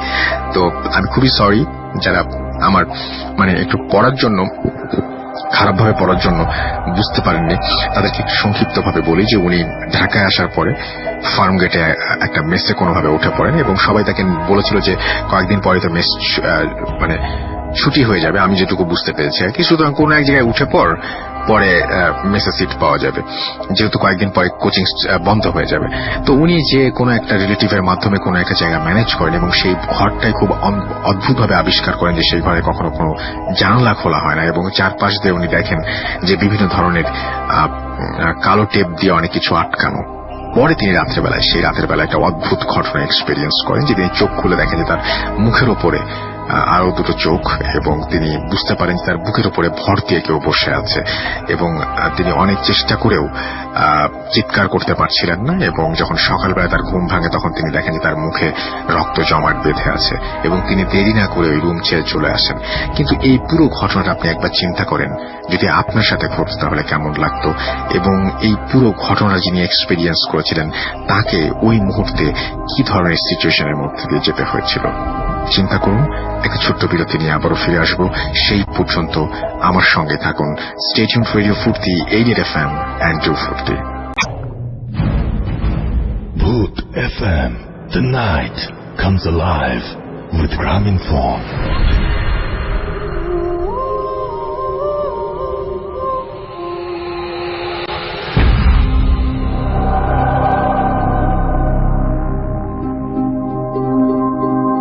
Yes, the night comes alive with Graminphone। শুনছেন সবসময় রেডিও ফুর্তি 88 FM। আমি রাসেল আছি সাথে, আমার সাথে রয়েছে মাসুম ভাই, এবং আজকে কোনো অতিথি নেই, আপনারা সবাই জানেন। এবং আজকে আমার কাছে রয়েছে অনেকগুলো ইমেইল এবং অনেকগুলো অডিও ক্লিপ, এবং একটার পর একটা সেগুলো শুনছি। এখন আরো একবার জানিয়ে দিই, আমাদের ইমেল অ্যাড্রেস হচ্ছে bhootfm@radiofurti.fm, which is bhootfm@radiofurti.fm। আপনার নাম, ঠিকানা, ফোন নাম্বার সহ আপনার জীবনে ঘটে যাওয়া বা আপনার জানা সেরা ঘটনা লিখে পাঠিয়ে দিন আমার কাছে। ঘটনার শুরুতে অবশ্যই উল্লেখ করুন যে ঘটনাটা আপনি স্টুডিওতে এসে শেয়ার করতে চান, নাকি আপনি চান আপনার ঘটনা আমরা পড়ে শোনাই। যারা আমাদের ফেসবুকে কানেক্টেড আছেন তাদেরকে বলবো যে আমাদের যে পেজ দুটো আছে, www.facebook.com/bhootfm.russell এবং www.facebook.com/radio.furti, এই দুটো পেজে এসে লাইক দিন, কমেন্ট করুন এবং শেয়ার করুন। তাহলে প্রচুর মানুষ জানতে পারবেন। আপনি যদি এটাতে আমাদের পোস্টগুলো শেয়ার করেন তাহলে অনেক মানুষ জানতে পারবেন এবং আমাদের শুনবেন, এবং আমরা আরো অনেক অনেক দারুণ দারুণ ঘটনা তাদের কাছ থেকে পাবো এবং আপনাদেরকে উপহার দিতে পারবো। তো আমারও বেনিফিট, আপনারাও ভালো লাগবে নতুন নতুন ঘটনা শুনতে। সুতরাং বুঝতেই পারছেন, তো আশা করব যে সবাই হেল্প করবেন। এখন যেটা করবো সেটা হচ্ছে অডিও ক্লিপে চলে যাব, ফিরে আসবো তারপরে। আমার সঙ্গেই থাকুন। Stay tuned radio Foorti 88 FM and 240।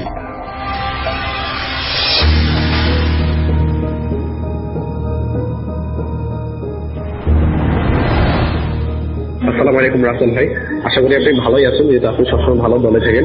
আমি সাফায়েত ইসলাম প্রান্ত বলছি ফেনী থেকে। যে ঘটনাটা রাসেল ভাই এখন শেয়ার করবো সেটা আমার মামার সাথে মাত্র কয়েকদিন আগেই ঘটে গেছে। এটা ওনার সাথে ঘটেছে বেশি দিন হয় না, এবং এটা সম্পূর্ণরূপে সত্যি এবং অলৌকিক এক ধরনের ঘটনা, যেটা উনি আমার সাথে ব্যক্তিগতভাবে শেয়ার করেছে। তো সরাসরি ঘটনায় চলে যাচ্ছি। আমার মামা এবং আমি দুজনই থাকেন ঢাকা শহরে, কিন্তু একটা ছুটিতে মামা আমাদের বাসায় বেড়াতে আসেন। তো যথারীতি উনি যেদিন ওনার ডেট আমাদের বাসায় আসে, তিনি সেদিনকার সকালে আমাদের বাসায় আসেন। তো যথারীতি ওনার সাথে আমরা সারাটা দিন কাটাই, কিন্তু রাত্রেবেলা একটা খারাপ সংবাদ আসে, সেটা হচ্ছে মামি হঠাৎ করে অসুস্থ হয়ে পড়েন এবং গুরুতর অসুস্থ হওয়ার দরুন তাকে ঢাকা মেডিকেলে ভর্তি করা হয়। তো যখন তাকে ফোনে এই কথাটা বলা হয় তিনি অনেক বেশি চিন্তিত হয়ে পড়েন এবং তিনি দ্রুত ঢাকা যাওয়ার সিদ্ধান্ত নেন।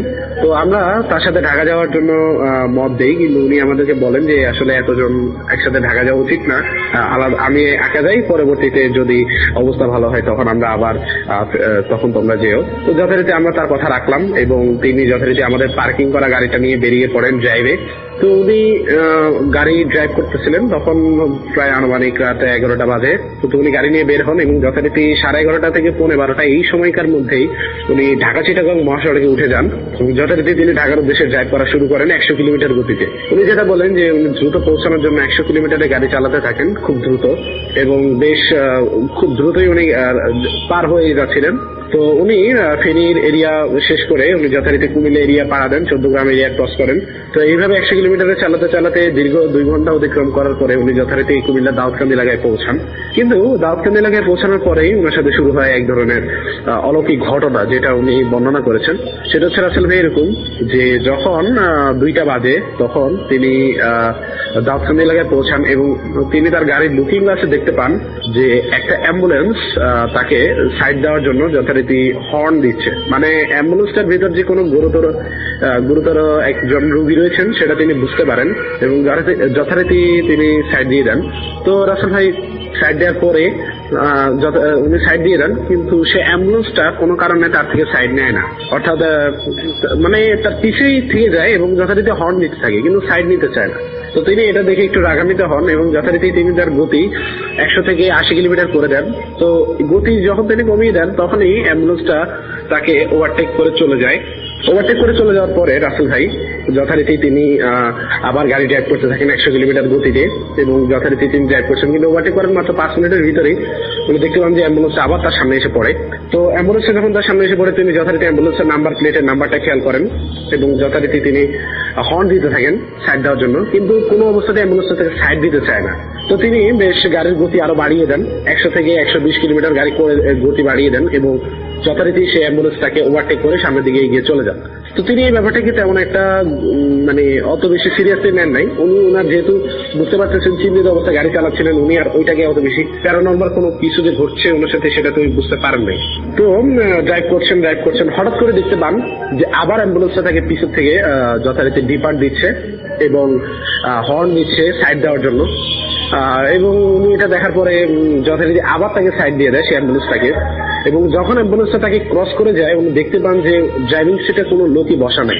তো উনি এটা ভাবলেন হয়তো রাতের কারণে উনি হয়তো কাউকে দেখতে পান নাই, হয়তো রাতে যেহেতু গাড়ি চলছে হয়তো উনি ড্রাইভিং ভুল দেখেছেন, কারণ ড্রাইভিং সিটে যদি কেউ না থাকে তাহলে কেমনে গাড়ি চলবে। তো উনি সেটাকে পাত্তা দেন নাই, যথারীতি তাকে ওভারটেক করে আবার অ্যাম্বুলেন্সটা চলে যায় এবং উনি দেখতে পান যে অ্যাম্বুলেন্সটা তার সামনেই চলতে থাকে প্রায় সেম গতিতেই।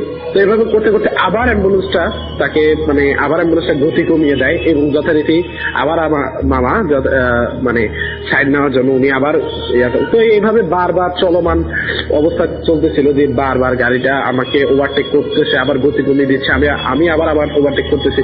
এই ব্যাপারটা রীতিমতো তার সাথে ঘটতে থাকে। তো প্রায় 6-7 বারের মতো ওভারটেক টেন্ডেন্সি চলার পরে তিনি পৌঁছান সেই মেঘনা গোমতী হাইওয়ে, মেঘনা গোমতী সেতুতে উনি পৌঁছান। সেখানে পৌঁছানোর পরে তিনি পৌঁছানোর পরে দেখতে পান যে অ্যাম্বুলেন্সটা যথারীতি তার পিছনেই থাকে এবং তিনি যখন সেই ব্রিজে ওঠেন তখনই তাকে ওভারটেক করে অ্যাম্বুলেন্সটা চলে যায়। কিন্তু অ্যাম্বুলেন্সটা তাকে ক্রস করে যাওয়ার মাত্র 10-12 সেকেন্ডের মধ্যেই আবার বিপরীতমুখী যে গাড়িগুলো যাচ্ছিল সেটার মধ্যে তিনি সেই অ্যাম্বুলেন্সটাকে খুঁজে পান। কারণ তিনি যখন বিপরীত দিক থেকে আসা গাড়িগুলোর মধ্যে যখন দেখতে পান যে একটা অ্যাম্বুলেন্স আসছে তখন তিনি তার নাম্বার প্লেটের দিকে খেয়াল করেন এবং নাম্বার প্লেটের নাম্বারটা সম্পূর্ণ সেম, একই অ্যাম্বুলেন্স আবার পিছনের দিক থেকে বিপরীত দিক থেকে আসতেছে এবং তাকে ক্রস করে পিছনের দিকে চলে যায়। এটা উনি দেখার পর সাংঘাতিক গাড়ি ভয় পেয়ে যান, কারণ সেই ব্রিজটার উপরে কোনো গাড়ি ওভারটেক করতেই আসলে অনেক বেশি কষ্ট, ওভারটেক করাটাই প্রায় ইম্পসিবলের মতো। আর সেখানে একটা ইউটার্ন নিয়ে 10-12 সেকেন্ডের মধ্যে আবার ব্যাক করা এটা ইম্পসিবল। কিন্তু তিনি গাড়িটাকে দেখেন যথারীতি গাড়িটা পিছে চলে গেল। তো উনি তারপরও সেটাকে তেমন একটা গুরুত্ব না দিয়ে তিনি গাড়ি ড্রাইভ করতে থাকেন এবং যখন ব্রিজ থেকে নেমে যান তখন আবার সে অ্যাম্বুলেন্সটা তার পিছে আবার লেগে যায়। তো এটা উনি দেখার পরে এবার একটু তার মনে ভয় হতে শুরু করে যে ব্যাপার কি, বারবার এই অ্যাম্বুলেন্সের। তো লাস্টবার যখন সেটাকে সে সাইড দিয়ে দেয়, সে অ্যাম্বুলেন্সটাকে মামা সাইড দিয়ে দেয়, তখনই অ্যাম্বুলেন্সটাকে ক্রস করে বাম পাশে একটা খাদের মতো ছিল, সেই খাদে অ্যাম্বুলেন্সটা হঠাৎ করে পড়ে যায়। এইটা দেখার পরে মামা তাকে আর সামলাতে পারেনি, তিনি গাড়ির হাত ব্রেকটা কষে দাঁড়িয়ে পড়েন এবং যথারীতি সেই অ্যাম্বুলেন্সটা কোথায় পড়েছে সেটা দেখার চেষ্টা করেন। কিন্তু যখন তিনি গাড়ি থামিয়ে গাড়ি থেকে নামেন এবং খাদের দিকে তাকান উনি কোনো কিছুকেই দেখেন নেই, অর্থাৎ এই মাত্র যে কোনো গাড়ি এখান দিয়ে খাদে পড়ছে এটার কোনো চিহ্ন নাই। যেরকম ছিল আগে একটা খাদ যেরকম থাকা দরকার ঠিক সেরকমই আছে, এখানে কোনো কিছু ঘটেছে এটা কেউই বলতে পারবে না। তো এটা উনি দেখার পরে এবার এতটাই ভয় পেয়ে যান যে উনি ঘামতে শুরু করেন এবং যথারীতি তখন এরকম চলমান কালে যথারীতি বুঝেনি অনেকবার চলতেছে দুইটা, তো এরকম করতে করতে প্রায় ফজরের সময় হয়ে যায়। তো যথারীতি উনি এটা দেখার পরে ভয় পান এবং আবার গাড়িতে উঠে বসেন, গাড়ির এসিটা চালিয়ে দেন এবং গাড়ি আবার 100 কিলোমিটার ড্রাইভ করতে শুরু করেন। এবার উনি বুঝতে পারেন যে উনার সাথে প্যারানর্মাল কোনো একটা কিছুর সংযোগ ঘটেছে এবং উনি এটা থেকে বের হওয়ার চেষ্টা করেন। কিন্তু রাসেল ভাই যখনই তিনি আবার গাড়িটা চালু করে আবার গাড়িটা চালাতে শুরু করেন, তার চালানো 10 মিনিটের মধ্যে আবার সেই অ্যাম্বুলেন্সের সেই ডাকটা তিনি শুনতে পান, যে অ্যাম্বুলেন্সের সেই হর্নটা বাজতেছে, হেডলাইটের ডিপার দেখা যাচ্ছে, এটা উনি আবার দেখতে পান। এবং তিনি তখন যত সূরা যত কালেমা যত যা পারতেন উনি সব পড়া শুরু করে দিলেন। এবং তখন রাসেল ভাই ফজরের আজান হয়ে যায় এবং লাস্টবার যখন ফজরের আজানটা উনি শুনতে পান, তখনই রাসেল ভাই সেই অ্যাম্বুলেন্সটা তাকে ওভারটেক করে তার পাশাপাশি এসে ধোয়ার মতো উদা হয়ে যায়। এটা উনি দেখেন এবং দেখার পরে সাংঘাতিক হারে ভয় পেয়ে তিনি যথারীতি একটা মসজিদের সামনে গাড়িটাকে পার করেন এবং মসজিদে উজু করে তিনি নামাজ পড়েন। পড়ার পর তিনি ইমাম সাহেবের সাথে কথা বলেন। তো ইমাম সাহেব তাকে যেটা বলে যে দাউদকান্দি এলাকায় আজ থেকে প্রায় 10-12 বছর আগে একটা অ্যাক্সিডেন্ট ঘটে, এরকম অ্যাম্বুলেন্স যেটা আসলে খুব গুরুতর একটা রোগী নিয়ে যায় এবং কোনো কারণে সে অ্যাম্বুলেন্সটার দ্রুত গতিতে যায় এবং সেটা ঢাকা পৌঁছানোর জন্য অনেকবার অনেক গাড়িকে একই সাথে একই টাইমে একটা টাইম সে ওভারটেক করতে থাকে এবং এক পর্যায়ে সে নিয়ন্ত্রণ হারিয়ে সে খাদে পড়ে যায়। তো যখনই কোনো ব্যক্তি আসলে একা গাড়ি ড্রাইভ করে, কাউকে সাথে না নিয়ে একা যখন ড্রাইভ করে এবং রাতের বেলা যখন সেই দাউদকান্দি এলাকাটা ক্রস করতে থাকে, তখনই অ্যাম্বুলেন্সটা দেখা সে পায়। যারা সে একা থাকে তাদের সাথে ব্যাপারটা রীতিমতো চলতে থাকে এবং এটা ততক্ষণ পর্যন্ত সীমাবদ্ধ থাকে যতক্ষণ না সে ওই এলাকা ছাড়তেছে অথবা ফজরের সময় হয়ে যাচ্ছে, ততক্ষণ পর্যন্ত এই ঘটনাটা রীতিমতো তার সাথে চলতে থাকে।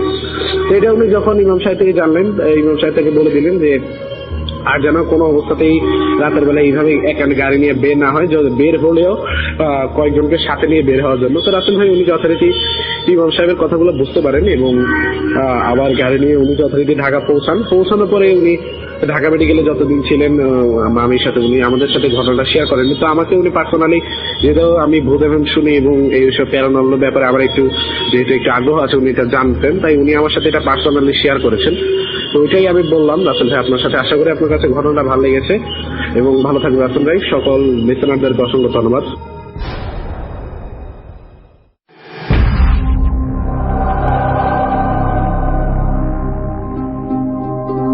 Welcome back. শুনছেন সবসময়ের রেডিও ফুর্তি এফএম, আমি রাসেল আছি সাথে এবং চলছে একটার পর একটা দারুণ ঘটনা। এখন আরো একটা ঘটনায় চলে যাব, তবে তার আগে নিব একটা ছোট্ট বিরতি এবং বিরতির পরে আবারও ফিরে আসবো।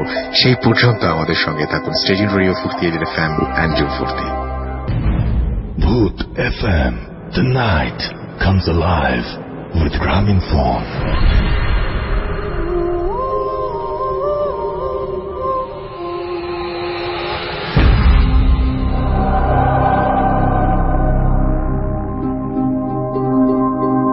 Welcome back. চমৎকার একটা অডিও ক্লিপ শুনলাম আমরা, রাইট? এখন একটা ঘটনায় চলে যাব সরাসরি এবং ঘটনাটি যিনি লিখেছেন ঠিক তার মতো করেই পড়ছি। হাই রাসেল ভাই, আশা করি আল্লাহর রহমতে ভালো আছেন। আমি মোহাম্মদ ওমর, মালয়েশিয়ার কুয়ালালামপুরে একটা ইউনিভার্সিটিতে ইলেকট্রিক্যাল ইঞ্জিনিয়ারিং করছি। Firstly, I want to thank you, Russell Bhai, for your successful presentation over 7 years. Thank you so much. You're most welcome, and thanks for being so nice. আশা করছি যে পুরো সময় আপনি আমাকে শুনছেন এই মুহূর্তে এবং আপনার যে ঘটনা পাঠিয়েছেন সেটা আমি পড়বো এবং আপনি সেটা শুনছেন, মিস করছেন না। ওকে, আজ যে ঘটনাটি আপনাদের সাথে শেয়ার করব সেটি আমার মেজো মামি এবং তার কাছ থেকে আমি শুনেছি। তাদের গ্রামের বাড়ি গৌরীপুর, ওখানকার ঘটনা এটি এবং ঘটনাটি ঘটে 1991 সালে এবং ঘটনাটা ঘটে ইকবাল নামের একটি লোকের পরিবারের সাথে। ইকবাল সৌদি আরবিয়াতে থাকতো এবং পরিবারে তার ওয়াইফ, 8 বছরের একটি ছেলে এবং তার বাবা মা থাকতেন। তখনকার সময় ফোনের ব্যবস্থা ছিল না, তাই মানুষ চিঠি দিয়ে যোগাযোগ করত এবং একটি চিঠির সাথে 1 মাসের মতো লেগে যেত আসতে। ইকবালের পাশের বাড়ির একটি ছেলেও তার সাথে একসাথে সৌদি আরবিয়াতে থাকত। এখন মূল ঘটনাতে আসা যাক।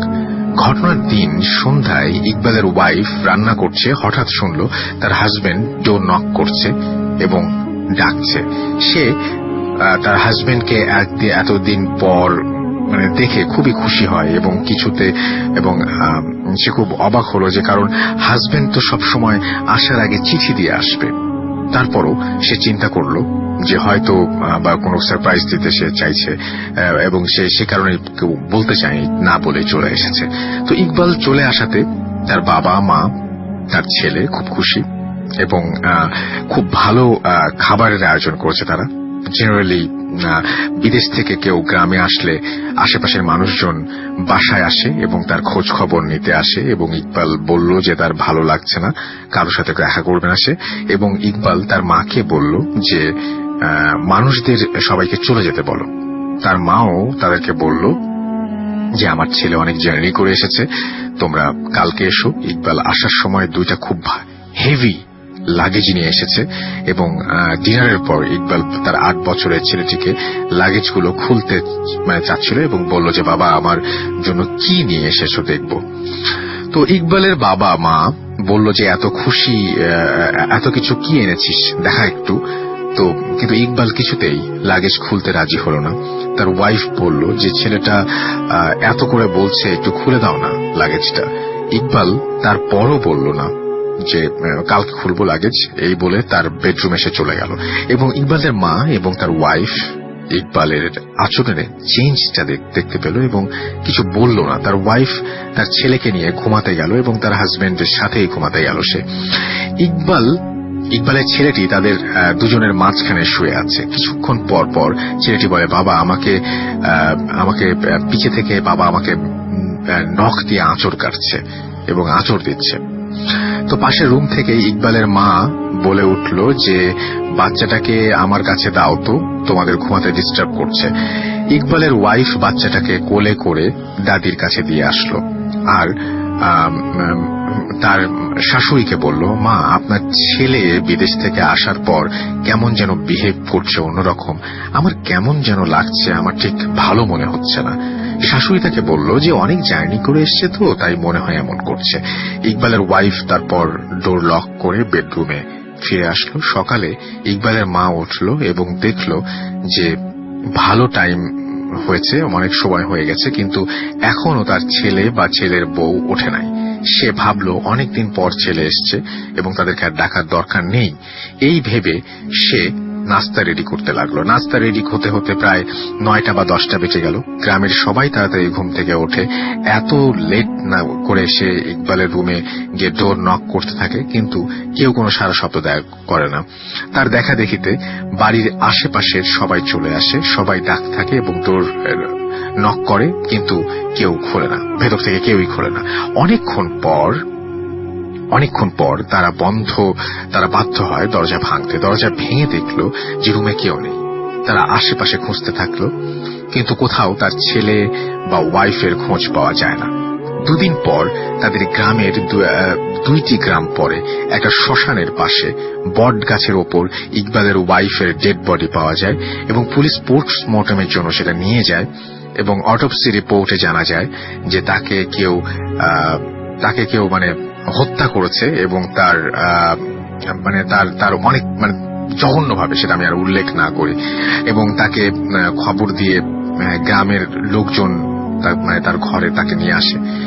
এবং এর পরের দিন সকালে ইকবালের পাশের বাড়ির যে ছেলেটি সৌদি আরবে থাকতো তার সাথে সে গ্রামে আসে এবং এই ঘটনা শোনে এবং সে এই ঘটনা শুনে বলে যে এটা তো কিছুতেই হতে পারে না, ইকবাল ভাই তো সৌদি আরবে আছে এবং আমাকে বলেছে যে সে 15 দিন পর দেশে আসবে। এবং ইকবালের বাবা মা ভাবলো যে দরজা ভেঙে ভেতরে ঢুকেছিল, সো দরজা তো ভেতর থেকে বন্ধ ছিল, ঘরে ছিল 2টা মানুষ, 2জন বের হয়ে তাহলে ভিতর থেকে দরজা লাগানো কিভাবে সম্ভব এটা। ইকবালের মা বলল যে লাগেজগুলো খুলে দেখলো যে 2টো লাগেজ ভর্তি শুধু মাটি এবং ভেতরে আর কিচ্ছু নেই।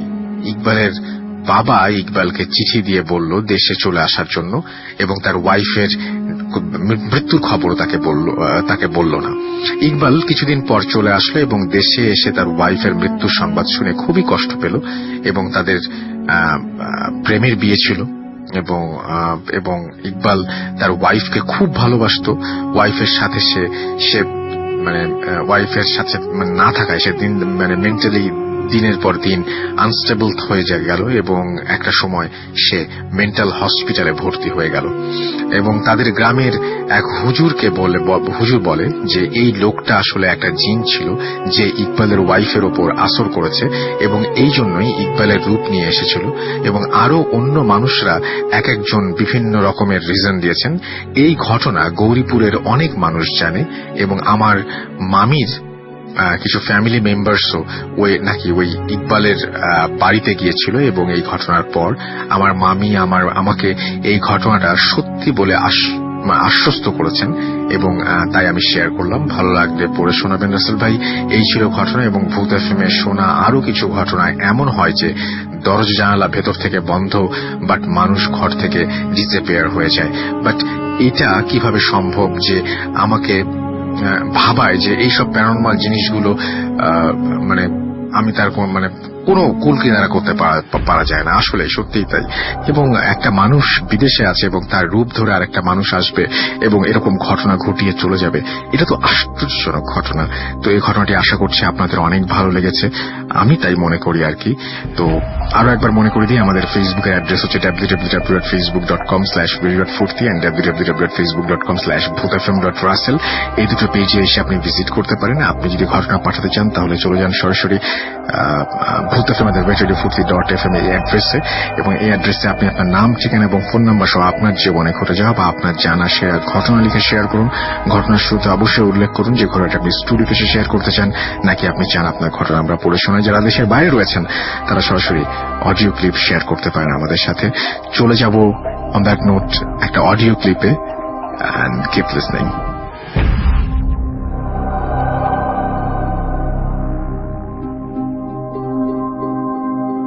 আসসালামু আলাইকুম রাসেল ভাই, আমি এবং সমস্ত ভূত এফএম টিমকে আমার অভিনন্দন। আমি ঢাকা থেকে বলছি, কিছু সঙ্গত কারণে নাম প্রকাশ করতে চাচ্ছি না। বর্তমানে স্টুডিওতে আসা সম্ভব নয়, তাই মেইল করলাম।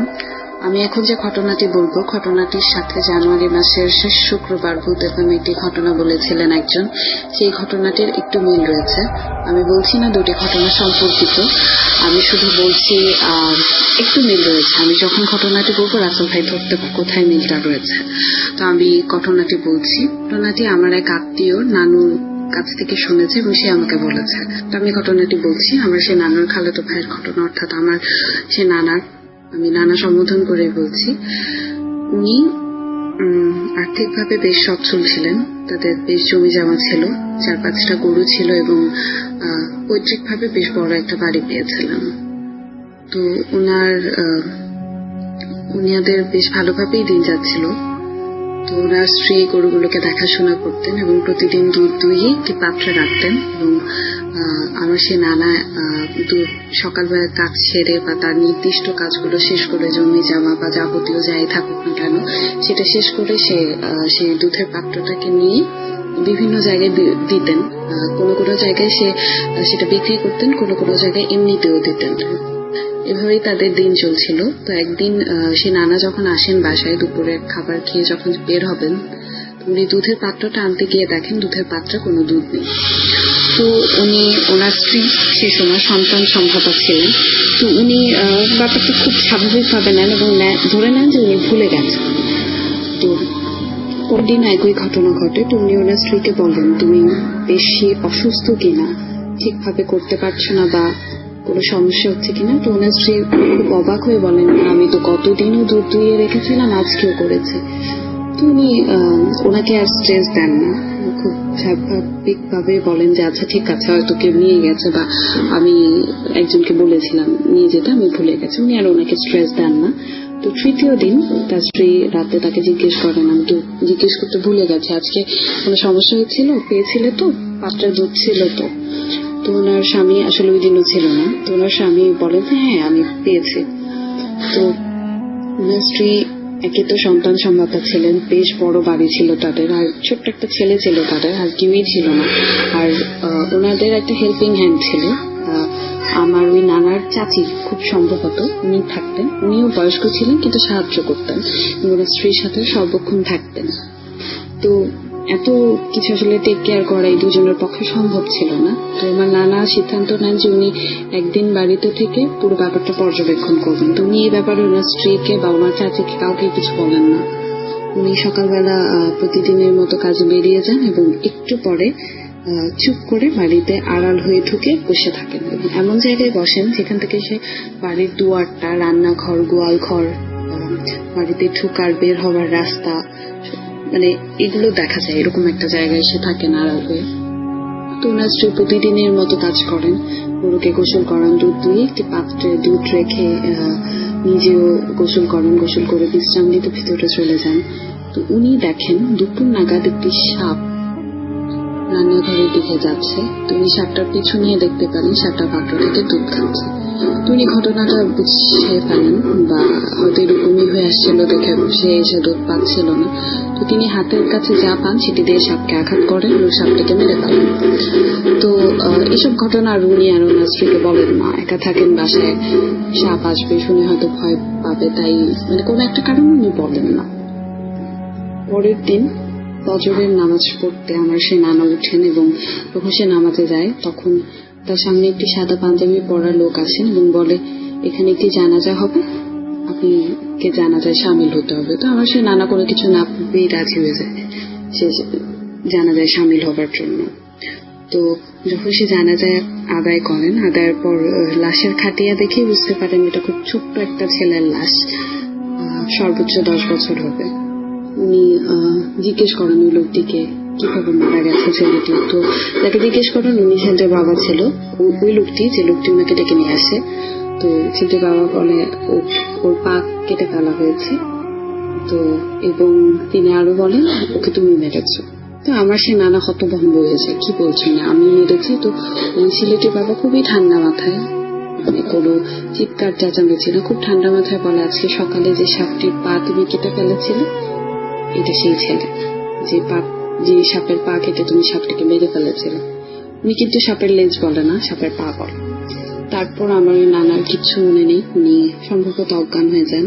পরের দিন সকালে যখন সবাই তাকে ধরাধরি করে বাড়িতে নিয়ে আসে তখন সে ঘটনাটি শুধুমাত্র তার স্ত্রীকে বলে, আর কাউকে বলে না। তখন তারা এক নিকটস্থ হুজুরের কাছে জানে সমস্ত ঘটনা বললেন এবং তওবা এবং যাবতীয় যা কিছু আছে। আসলে ঘটনা ইচ্ছে করে করা না, তারা তো সাপ ভেবে মেরে ফেলে, কিন্তু এটা তো এরকম হবে তারা বুঝতে পারে নাই। তো যাবতীয় সবকিছু করার পর ঘটনাটা যদি এখানেই শেষ হয়ে যেত তাহলে ভালো হতো। কিন্তু পরবর্তীতে আমার সে নানার স্ত্রী 4টি সন্তান জন্ম দেয়।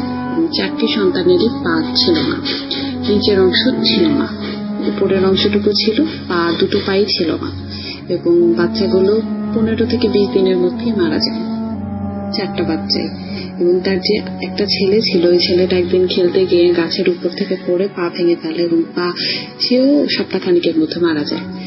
আমার সে নানার স্ত্রী তার 6ষ্ঠ সন্তান জন্ম দেওয়ার সময় সন্তানকে গর্ভে নিয়েই মৃত্যুবরণ করে। এবং আমার যে নানা যিনি সাপটিকে মেরে ফেলেছিলেন উনি খুব অল্প বয়সে, আমার নানু সঠিকভাবে বয়সটা বলতে পারছে না, কিন্তু খুব অল্প বয়সে প্যারালাইসিস হয়ে যান। ওর উপরের অংশ একদম ঠিক ছিল, শুধু পা দুটো প্যারালাইজ। এবং বেশ কিছুদিন বিছানায় থাকার পর, প্রায় 25 বছর হবে এরকম হবে, বিছানায় থাকার পর তিনিও মৃত্যুবরণ করেন।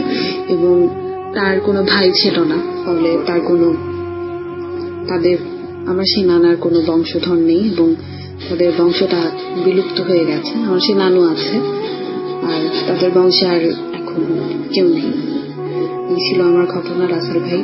যদি ভালো লাগে অবশ্যই পড়ে শোনাবেন। আমি ভূত এফএমের অনেক বড় একজন ফ্যান, নিয়মিত না শুনলেও ডাউনলোড করে শোনা হয়। এবং এই ছিল আমার ঘটনা।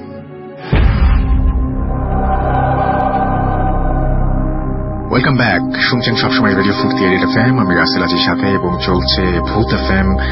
আর আমাদের ইমেল অ্যাড্রেস হচ্ছে bhutfm@radiofurti.fm। আমাদের যে ফেসবুক পেজ হচ্ছে www.facebook.com/ray.furti and www.facebook.com/bhutfm.russell। এই দুটো অ্যাড্রেসে গেলেই আপনি পেয়ে যাবেন এবং আপনি ইনবক্স করতে পারেন। এবং আমাদের যে ভূত এফএম পেজ রয়েছে সেই পেজে একটা জায়গায় আপনি দেখবেন যে মেইল করার একটা অপশন রয়েছে, সেখান থেকে আপনি সরাসরি আমাকে ইমেইলও করতে পারেন।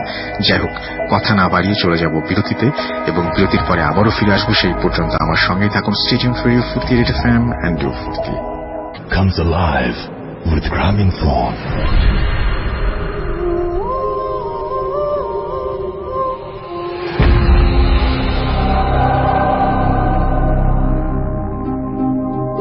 Welcome back. চমৎকার একটা ঘটনার পরে আবারও ফিরে এলাম আপনাদের কাছে, এবং আশা করছি সবাই এনজয় করছেন। আজকের এপিসোডটি স্পেশাল, সো সে কারণেই অনেক কিছু আমরা করতে পারছি না, সে কারণেই আপনাদের মেসেজ পড়ছি না। তবে নেক্সট উইকে ডেফিনেটলি পড়বো, অনেক বেশি পড়বো, রেগুলারলি পড়ি। আপনাদের দু ধরনের কিন্তু কমপ্লেন আমি পাই। একটা কমপ্লেন হচ্ছে মেসেজ কেন পড়ি, আর একটা হচ্ছে মেসেজ কেন পড়ি না। সো আমি মাঝে মাঝে থাকি গা বাঁচাতে, এবং আমি সবসময় যেটা করি সেটা হচ্ছে যে মেসেজ পড়ি, আবার ঘটনাও পড়ি, আবার ঘটনা শুনি। সবকিছু মিলিয়ে একটা সবকিছু ব্যালেন্স করার চেষ্টা করি আর কি। জানি না আপনাদের কেমন লাগে, নিশ্চয়ই ভালো লাগে। না হলে এতদিন হয়তো ভূত এফএমের সাথে থাকতেন না। এখন যেটা করব সেটা হচ্ছে সরাসরি একটা ঘটনায় চলে যাব, এবং এই ঘটনাটি পাঠিয়েছেন আমাদের একজন লিসেনার চায়না থেকে, এবং আমি তার ঘটনাটি তার মতো করে পড়ার চেষ্টা করছি। খুবই চমৎকার একটি ঘটনা, খুবই অদ্ভুত একটি ঘটনা। খুব মন দিয়ে শুনবেন, পারলে চোখ বন্ধ করে শুনবেন। হ্যালো রাসেল ভাই, আশা করি সব সময়ের মতো ভালো আছেন। আমি তানভীর হোসেন রিদম। আমি বর্তমানে চীনের ইয়াংঝ সিটির একটি ইউনিভার্সিটিতে পড়াশোনা করছি। আমার কথা না বাড়িয়ে আমি ঘটনায় চলে যাই। দিনটি ছিল 2018 সালের 1 জানুয়ারি, 1 জানুয়ারি, নিউ ইয়ার ডে। ইউনিভার্সিটিতে নিউ ইয়ার প্রোগ্রাম চলছিল। আমরা কয়েকজন বাঙালি ছাত্রছাত্রী ছিলাম, তারা সবাই সকাল সকাল ইউনিভার্সিটির বিভিন্ন প্রোগ্রামে অংশ নিচ্ছিলাম। প্রোগ্রাম চলবে রাত 9টা পর্যন্ত, সেটা সবাইকে আগেই জানিয়ে দেওয়া হয়েছিল। আমিও সেই প্রোগ্রামে সকাল থেকে অংশ নেওয়া একে একে বিভিন্ন দেশের মানুষজনের মঞ্চে এসে উপভোগ করছিলাম, এবং দেখছিলাম যে তারা তাদের কালচার তুলে ধরছিল মঞ্চে। এবং সন্ধ্যার দিকে আমি অসুস্থ বোধ করি। আমি আমার বন্ধুদের বলে হোস্টেলে ব্যাক করি। তখন সবাই নিউ ইয়ার প্রোগ্রামে যাওয়ায় হোস্টেল ছিল পুরোটাই খালি। আমি ছোটবেলা থেকেই ভূতে বিশ্বাসী নই, তাই এইরকম ভয় আমি আগে কখনো আমার মাথায় আসেনি বা মনে পড়েনি। আমি চটপট ঢুকলাম এবং হাত মুখ ধুয়ে ফ্রেশ হয়ে খাটে শুয়ে পড়ি। কতক্ষণ শুয়েছিলাম বলতে পারবো না। হঠাৎ রুমের দরজায় কেউ কড়া নাড়ল। আমি ভাবলাম আমার রুমমেট এসেছে হয়তো। এই ভেবে আমি দরজাটা খুললাম, এবং বাইরে দেখলাম যে কেউ নেই। আমি ব্যাপারটা সিরিয়াসলি নিলাম না। আবার দরজা বন্ধ করে শুয়ে পড়লাম। কিছুক্ষণ পর আবার একই ঘটনা, দরজায় কেউ নক করছে। আমি এবার ভীষণ বিরক্ত, এবং বিরক্ত হয়ে দরজা খুললাম। দেখলাম একজন চাইনিজ মেয়ে দাঁড়িয়ে আছে, বয়স 18-19 হবে। তার পরনে চাইনিজ ট্র্যাডিশনাল ড্রেস। বুঝলাম সে ভার্সিটির প্রোগ্রাম থেকে এখানে এসেছে। আমি তাকে জিজ্ঞেস করলাম, ইয়েস, এনি প্রবলেম? সে কিছুক্ষণ আমার দিকে তাকিয়ে বলল, আই নিড আ নাইফ, আমার একটা চাকু দরকার। আমি একটু অবাক হলাম। চাইনিজরা বরাবরই ইংলিশে দুর্বল। বলে রাখা ভালো যে চায়নায় 1000 জনের ভেতর 2 জন ইংলিশ জানে, তাই তাদের ইংলিশ কমিউনিকেশন মেয়েটির ইংলিশ কমিউনিকেশন দেখে আমার ভালো লাগলো। আমি আর কিছু না ভেবে রুম থেকে চাকুটা বের করে দেই, এবং সেই চাকুটি নিয়ে খুব তাড়াহুড়া করে সে কিচেনের দিকে ছুটতে শুরু করে। আমি দরজা বন্ধ করি। তখন আমার মাথায় কিছু প্রশ্ন ঘোরাঘুরি করে। আমাদের এই হোস্টেলটা ছিল বিদেশিদের জন্য, কোনো চাইনিজরা এখানে অ্যালাউড না, সুতরাং তার ঢোকার কথা না। আর পাশে এই চাইনিজ হোস্টেল থাকতে সে কেন এই হোস্টেলে এসে আমার কাছে চাকু চাইল? প্রশ্নগুলি বারবার মাথায় আসছিল। আমি কৌতূহলী হয়ে আবার দরজা খুলে কিচেন রুমের দিকে যাই। কিচেন রুমে ঢুকেই আমি যা দেখি তা দেখে আমার জীবনের সবচেয়ে জঘন্য জিনিস দেখার মধ্যে একটা, এবং আমি সেটা দেখার জন্য মোটেও প্রস্তুত ছিলাম না। আমি দেখলাম কিচেন রুমের চুলার উপর একটা কড়াই বসানো, এবং কড়াইয়ের ওপর সেই চাইনিজ মেয়েটির মাথা রাখা, সারা কিচেন ভরা রক্ত, কিন্তু মেয়েটির অন্য শরীরের সব অংশ সেখানে ছিল। এসব দেখে আমি তখনও বুঝতে পারিনি কি ঘটেছে। সেই মুহূর্তে সেই কাটা মাথা আমার দিকে তাকিয়ে ভয়ঙ্কর দৃষ্টিতে তাকালো, যেন মনে হচ্ছিল যে এখনই যেন আমাকে এসে ধরবে। এরকম মাথাটা দেখে আমার মনে হচ্ছিল। আর কিছু মনে নেই আমার। আমি এরপরে জ্ঞান হারাই। যখন চোখ খুলি তখন আমি বিছানায়, সাথে আমার রুমমেট। তারা আমাকে জিজ্ঞেস করলো, কি হয়েছে? ওভাবে কিচেনের রুমে জ্ঞান হারালি কিভাবে? আমি তাদের সব ঘটনা বলতে তারা হেসে উড়িয়ে দেয়। তারা বলে তুই অসুস্থ ছিলি, তাই ঘুমে এসব বাজে স্বপ্ন দেখেছিস, আর কিচেন রুমে অসুস্থ শরীর নিয়ে গিয়েছিস, তাই জ্ঞান হারিয়েছিস। আমিও মেনে নিলাম হয়তো তাই হয়েছে। তারপর তাদের সাথে নিয়ে সেই মুহূর্তে আবারও কিচেনে ফিরে যাই। সব পরিষ্কার, রক্তের ছিটে ফোটাও নেই সেখানে। আমি এবার পুরোপুরি মেনে নিয়েছিলাম যে আমি স্বপ্ন দেখেছি, কিন্তু যখন আমার চোখ পড়ে চুলার দিকে, তখন ঘটনাটা আমাকে আরো একবার মনে করিয়ে দেয় সেই পুরো ঘটনাটি। কারণ চুলার পাশেই আমার সেই চাকুটা পড়েছিল। আমি যখন সেটা আবারও হাতে নেই, তখন লক্ষ্য করি সেখানে লালচে দাগ। আমি জানি না সেটা রং নাকি রক্ত, তবে এসব নিয়ে আমি আর বন্ধুদের সাথে আলোচনা করি না। এখন আর একা থাকতে পারি না। যতবার রান্নাঘরে যাই, ততবারই সেই দিনের ঘটনা আমাকে স্মরণ করিয়ে দেয়। আমি জানি না সেটা আদৌ আমার সাথে ঘটেছিল কিনা, নাকি সবকিছু ছিল আমার কল্পনা। আপনাদের কারো জানা থাকলে আপনারা বলবেন। ধন্যবাদ সবাইকে, ভালো থাকবেন। তো এই ছিল ঘটনা, এবং এই ঘটনার পরে আমরা সরাসরি যেটা করব সেটা হচ্ছে আরো একটা অডিও ক্লিপে যাব, এবং তার মাঝখানে জানিয়ে দিই, যদি আপনি আমাকে ইমেল করতে চান তাহলে আমাদের ইমেল অ্যাড্রেস হচ্ছে bhutfm@radio40.fm, which is bhwtfm@radio4ti.fm। আপনার নাম, ঠিকানা এবং ফোন নাম্বার সহ আপনার জীবনে ঘটে যাওয়া বা আপনার জানা সেরা ঘটনা লিখে পাঠিয়ে দিন আমাদের কাছে। ঘটনার শুরুতে অবশ্যই উল্লেখ করুন যে ঘটনাটি আপনি স্টুডিওতে এসে শেয়ার করতে চান, নাকি আপনি চান আপনার ঘটনা আমরা পড়ে শোনাই। যারা দেশের বাইরে রয়েছেন তারা সরাসরি অডিও ক্লিপ শেয়ার করতে পারেন আমাদের সাথে, অথবা লিখেও পাঠাতে পারেন আপনার ঘটনাটি। আর যারা আমাদের নেক্সট উইকের গেস্ট হতে চান তারা কিন্তু এই উইকের মধ্যেই অ্যাজ সুন অ্যাজ পসিবল আপনাদের ঘটনা লিখে পাঠান, এবং আশা করছি যে আপনাদের পাঠানো ঘটনা থেকে অনেকেই সিলেক্টেড হবেন এবং এইখানে এসে আপনার লাইফের এক্সপিরিয়েন্স শেয়ার করবেন পুরো পৃথিবীর সাথে। আপনি বলবেন, শুনবে পুরো পৃথিবী। ভূত এফএম লিসেনাররা পুরো পৃথিবী ছড়িয়ে আছেন। একটু আগে যে ইমেলটা পড়ছিলাম সেটা চায়না থেকে এসছে। এরকম বিভিন্ন জায়গার ইমেল কিন্তু আজকে এসছে। তার আগে মনে হয় মালয়েশিয়ার একটা পড়লাম, তাই না? তো এই হচ্ছে ব্যাপার। তো এখন যেটা করব সেটা হচ্ছে যে সরাসরি একটা অডিও ক্লিপে যাব। তার আগে আরেকটু ফেসবুক লিঙ্কটা বলে দিই, www.facebook.com/radio.40 and www.facebook.com/bhutfm.russell। এখন চলে যাচ্ছে একটা audio ক্লিপে। Stay tuned for Radio 40 FM and do 40।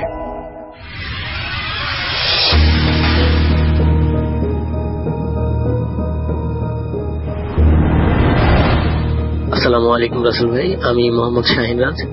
গত সপ্তাহে আপনাদের জন্য একটা ঘটনা পাঠিয়েছিলাম। তো ঘটনাটা প্রচারিত হওয়ার আগে আমি আমার পাশের বাসায় এক দাদা, তাকে বললাম, দাদা এরকম একটা প্রোগ্রাম হয় যেখানে এরকম কিছু ঘটনা শোনানো হয়, তো আমি আমার সাথে তোমাকে সেদিন যে ঘটনাটা বলেছিলাম ওটা সেন্ড করেছি, তো তারা সেই জিনিসটা প্লে করছে, তো তুমি সেটা শুনো, অনেক ভালো লাগবে। তো উনি যেহেতু এরকম একটা প্রোগ্রাম, আনকমন প্রোগ্রাম, তো উনি বলেন আচ্ছা ঠিক আছে আমি শুনবো। তো তখন উনি বলেন যে তাহলে আমার একটা ঘটনা আছে, সেটা তুই বলিস ওখানে। তো আমি বললাম কি ঘটনা দাদা? তো তখন তিনি আমাকে বললেন যে তখন 1999-98 সাল, আমি তখন ট্রাক চালাই। তা আমি বললাম যে তো বলছে যে এরকমই তোর আমাদের একজন আত্মীয়র কথা বললো, অনেক দূরের আত্মীয়। তো বললো যে এরকমই ওখান তার ঘটনা। তো আমি বললাম দাদা তাহলে তুমি না হয় ঘটনাটা আমাকে বলো। তো বললো যে আমি রাত্রে ডাক বাংলা, আমাদের এখানে ঝিনাইদহ জেলায় যে ডাক বাংলা, তো ওই জায়গায় তিনি কিছু মাছ নিয়ে গিয়েছেন। তো মাছ নিয়ে গিয়ে তিনি ওখানে রাত হয়ে গিয়েছেন। তো রাতে বাসায় ফিরছেন। তো বাসায় আসার পরে তিনি জানতে পারেন যে আমাদের এখান থেকে সেই আত্মীয় বাড়ি 5 জন মানুষ গেছিল, তার ভিতরে এখানকার একজন স্থানীয় ইমাম সাহেব ছিলেন। তো তিনি ওখানে যাওয়ার পরে মারা গিয়েছেন। কি কারণবশত সেটা কেউ জানে না, তিনি ওখানে যাওয়ার পরে নর্মালি মারা গিয়েছেন, এমন কথাবার্তা হয়েছে। তো ওই লাশটা আনার জন্য, আসলে সেই জায়গাটা এমনই একটা জায়গা যে ওই লাশটা আনার জন্য কেউ আর কি যেতে চাচ্ছে না, বা ওখান থেকেও তেমন কেউ আসতে চাচ্ছে না, যে সন্ধে হয়ে গিয়েছে, তাছাড়া সন্ধে হয়ে গেছে। তো ইনি এখান থেকে আপনার ডাক বাংলা থেকে আসার পরে তিনি এখান থেকে যান হরিণাকুণ্ডই, সেই লাশ নিয়ে আসার জন্য, যেহেতু অপরিচিত কেউ আসতে চাচ্ছিল না। সে সময়ের ব্যাপার স্যাপার, তখন তো আরো গ্রাম ছিল। তো ইনি মনে করেন যে ঠিক আছে তাহলে আমি গিয়ে নিয়ে আসি। তো তখন ইনি এই ট্রাক নিয়ে আপনার চলে যান। ওই বাসায় এসে শোনার পরপরই ট্রাক নিয়ে চলে যান। তো ট্রাক বলতে রাসেল ভাই ছোট ট্রাক, বেশি বড় না, ওই যে আপনার এখনকার যে ছোট ট্রাক গুলো দেখা যায় ওরকম ট্রাক। তো তিনি ওটা নিয়ে যাওয়ার পরে বেশ ওখানে যেতে প্রায় রাত 9:30 10টা বেজে গিয়েছে। তো ওখানে যাওয়ার পরে ওখানে আত্মীয় স্বজন এও 7-5 করে লাশ নিয়ে আসতে গিয়ে তো ওনাদের প্রায় 12টা বেজে যায়। তো লাশ তারা গাড়িতে ওঠায়। লাশ গাড়িতে ওঠানোর পরে তারা রওনা দেয় আমাদের এলাকার উদ্দেশ্যে। তো রওনা দেওয়ার সময় রাসেল ভাই হঠাৎ করে তারা মানে পেছনে যে আরো 4 জন গিয়েছিল, ওরা মোট ওই জায়গায় মানে তাদের আত্মীয় বাড়ি। তো 4 জন লোক পেছনে বসেন, আর ইনি আর ইনার হেল্পারটাও যেহেতু এই গ্রামেরই ছিল, সেহেতু হেল্পারটাও তো ওখান থেকে নামেনি। আসার পরে যেহেতু কথাটা শুনেছে, তাই ওনারাও চলে যান ওই জায়গায়। তো ওনারা যখন যাওয়ার পরে তো লাশ তুললো পিকআপে, পেছনে আরো 4 জন বসে আছে। তো 4 জন যখন বসে আছে তখন হঠাৎ করেই খেয়াল করলো যে 4 জনের ভিতরে যে গাড়ি রওনা দিয়েছে, লাশটা কেমন জানি নড়ছে। তো লাশ নড়ছে রাসেল ভাই, ঠিক আছে, মানে লাশ হালকা ভাইব্রেট করছে। তো লাশ নড়ছে, কিন্তু লাশের সাথে যেন গাড়িটাও সমান তাল মিলিয়ে নড়ছে। মনে হচ্ছে লাশটা ধরে অনেক লোক বসে আছে, এ পাশে কিছু এ পাশে কিছু, এবং যখন লাশটা নড়ছে লাশের সাথে সাথে তারাও নড়ছে, যার কারণে গাড়িটা ভাইব্রেট হচ্ছে। এমন অবস্থায় কিন্তু ওরা যে 4 জন বসেছিল ওরা চরম ভয় পেয়ে যায়, কিন্তু কেউ কাউকে বিষয়গুলো বলে না। একজন আর একজনের দিকে অবাক দৃষ্টিতে তাকিয়ে থাকছে, একজন আর একজনের দিকে অবাক দৃষ্টিতে তাকিয়ে থাকছে। তো দুজন যখন মানে বেশি ভয় পেয়ে যায় ওদের ভিতরে, তখন ওনারা মূলত একটা মাঠের ভিতরে ছিল সেই সময়, ছেড়ে আসার পরে তো বলে কি যে দাঁড়াও। তো উনি বলেন যে গাড়ি দাঁড় করাতে হবে, এখনই দাঁড় করাতে হবে, ওনারা 2 জন। তো তখন ওই যে পাশের থেকে একটু উকি দিয়ে, জানালার দিকে উকি দিয়ে ওই ড্রাইভারকে বলে যে ঠিক আছে এখনই গাড়ি থামাও। তো ড্রাইভার গাড়ি থামাইতে আমি এসে বলে কি হয়েছে। তো ওনারা ভয় পাবেন বিধায় এনারা কিন্তু তাদেরকে বলেননি যে এরকম কিছু একটা হয়েছে। তো গাড়ি চালাতে যদি ভয় করে তাহলে তো অনেক কিছু হতে পারে। তো ওনারা 4 জন করেন কি, বলেন আমরা সামনে যাব। তো সামনে 2 জনের সিট। ড্রাইভার বলেন যে জোর হলেও আমরা এখানে 1 জন নিতে পারবো, কিন্তু আপনাদের 4 জনকে কিভাবে এখানে নেওয়া সম্ভব। তো তখন মানে আমার দাদা তাদেরকে কথাটা বলে, তারা বলেন না আমরা এর ভিতরেই যাব, যত কষ্ট হোক এর ভিতরেই যাব। তো যেহেতু তাদের ওয়াইট এবং মানে তারা খুব বেশি মোটা ছিল না, তো খুব কষ্টে তারা 4 জনই মানে মোট 6 জন ওর ভিতরে ওঠেন। তো 6 জনই যখন সামনে ছিটে তখন খুব কষ্ট হচ্ছে গাড়ি চালাতে। তারপরে দাদা বলছে যে তিনি গাড়ি চালিয়ে আসছেন। তো ওই লাশের ভাইব্রেটটা কিন্তু চলছে, মানে ভাইব্রেট হয়ে যাচ্ছে এরকম। মানে এক পর্যায়ে দাদা বারবার বলছেন যে কি হয়েছে, পেছনে এরকম হচ্ছে কেন, তোমরা লাশ দিয়ে আসলে কেন। দাদার কথায় কান না দিয়ে ওনারা 4 জন নিজেদের ভিতরে অন্য বিষয় নিয়ে আলাপ করছে, যাতে দাদার গাড়ি চালাইতে কোনো সমস্যা না হয়, তিনি যেন ভয় না পান। কারণ তিনি ভয় পাইলে তো সমস্যা, যেহেতু তিনি গাড়ি কন্ট্রোল করছেন। তো এমন সময় ওই মানে লাশটা জোরে ঝাঁকি দিয়ে ওঠে। তো যখন লাশটা জোরে ঝাঁকি দিয়ে ওঠে তখন দাদা গাড়ি ব্রেক করে সাথে সাথে। তো দাদা বলে কি যে দেখো তো পেছনে লাশ আছে কি। ওনারা বলেন হ্যাঁ লাশ আছে। ওনারা কেউ দেখতে যাওয়ার সাহস পাচ্ছেন। তখন ওনার পাশে যে হেল্পার ছিল উনি তো ওই বিষয়টা অত কিছু জানে না, উনি বলে ঠিক আছে আমি যাচ্ছি। পেছনে গিয়ে দেখে রাসেল ভাই লাশ নেই। তো ওনারা বিশাল ভয় পেয়ে যান, লাশ নেই, এখন কি হবে। ওনার চারিপাশে লাইট মেরে খোঁজাখুঁজি করেন প্রচুর, এদিকে ওদিকে অনেক লোক মিলে যান। ওনারা যে কয়েকজন ছিল ওনারা সবাই মিলে এক দিকে যান, যে কিন্তু লাশের কোনো রাসেল ভাই খোঁজ ওনারা পায় না। তো এমন অবস্থায় ওনারা মানে এতটাই ভয় পেয়ে যান যে ওনারা এক সময় ভাবেন যে না এখন আমাদের বাসায় চলে যেতে হবে। তো তারপর চলে আসার সময় একজন ডান পাশে দেখতে পাই মানে অনেক জঙ্গল মতো, তো মাঠের ভিতরে। তো দেখে ডান পাশে বেশ একটু দূরে, তাও প্রায় 20-30 মিটার দূরে একটা কোরআন পড়ার মতো শব্দ হচ্ছে। তো তখন কোন একটা ছোরা পড়ার মতো যখন শব্দ হচ্ছে তখন ওই একজন ওই তাদের এই 3 ব্যাটারি টর্চটা ওদিকে মারেন। তো যখন মারেন তখন তিনি দেখতে পান যে ওখানে একটা সাদা মানে কিছু পরিহিত কিছু একটা পড়ে আছে। তো ওনারা সেখানে একটু রিস্ক নিয়ে ভয়ে ভয়ে ওখানে যান, গিয়ে দেখেন ওখানে প্রখর পরিমাণে আতরের বাসনা আসছে। চারিদিকে মানে এই পাশে ও পাশে মনে হচ্ছে যে অনেকগুলো মানুষের পায়ের ছাপ, আর ইমাম সাহেব মাঝামাঝি শায়িত, যেমনটা একটা মানুষের জানাজাই হয়ে থাকে আর কি।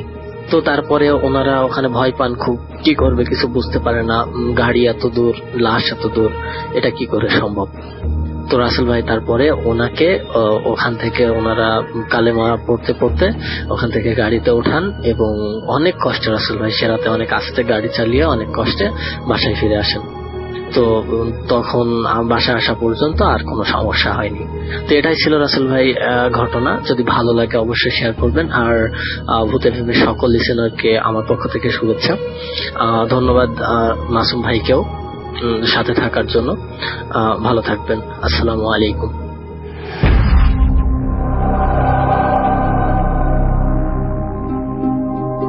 Yes, the night comes alive with priming phone শুনছেন সবসময় রেডিও ফুরতি এফএম। আমি আসলামের সাথে, এবং আজকের শেষ ঘটনাটি সেটি হচ্ছে সোহানুর রহমান অনন্তর ঘটনা, এবং তার ঘটনাটি আমি পড়ে শোনাচ্ছি। হ্যাঁ রাসেল ভাই সালাম নেবেন। আমি সোহানুর রহমান অনন্ত।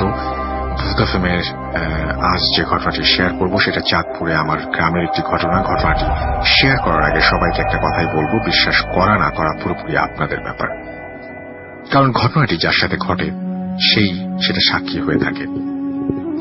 রাসেল ভাই, এটা আমাদের গ্রামে প্রচলিত একটা ঘটনা। ইমেলটা যদি ভালো লাগে তাহলে পড়ে শোনাবেন।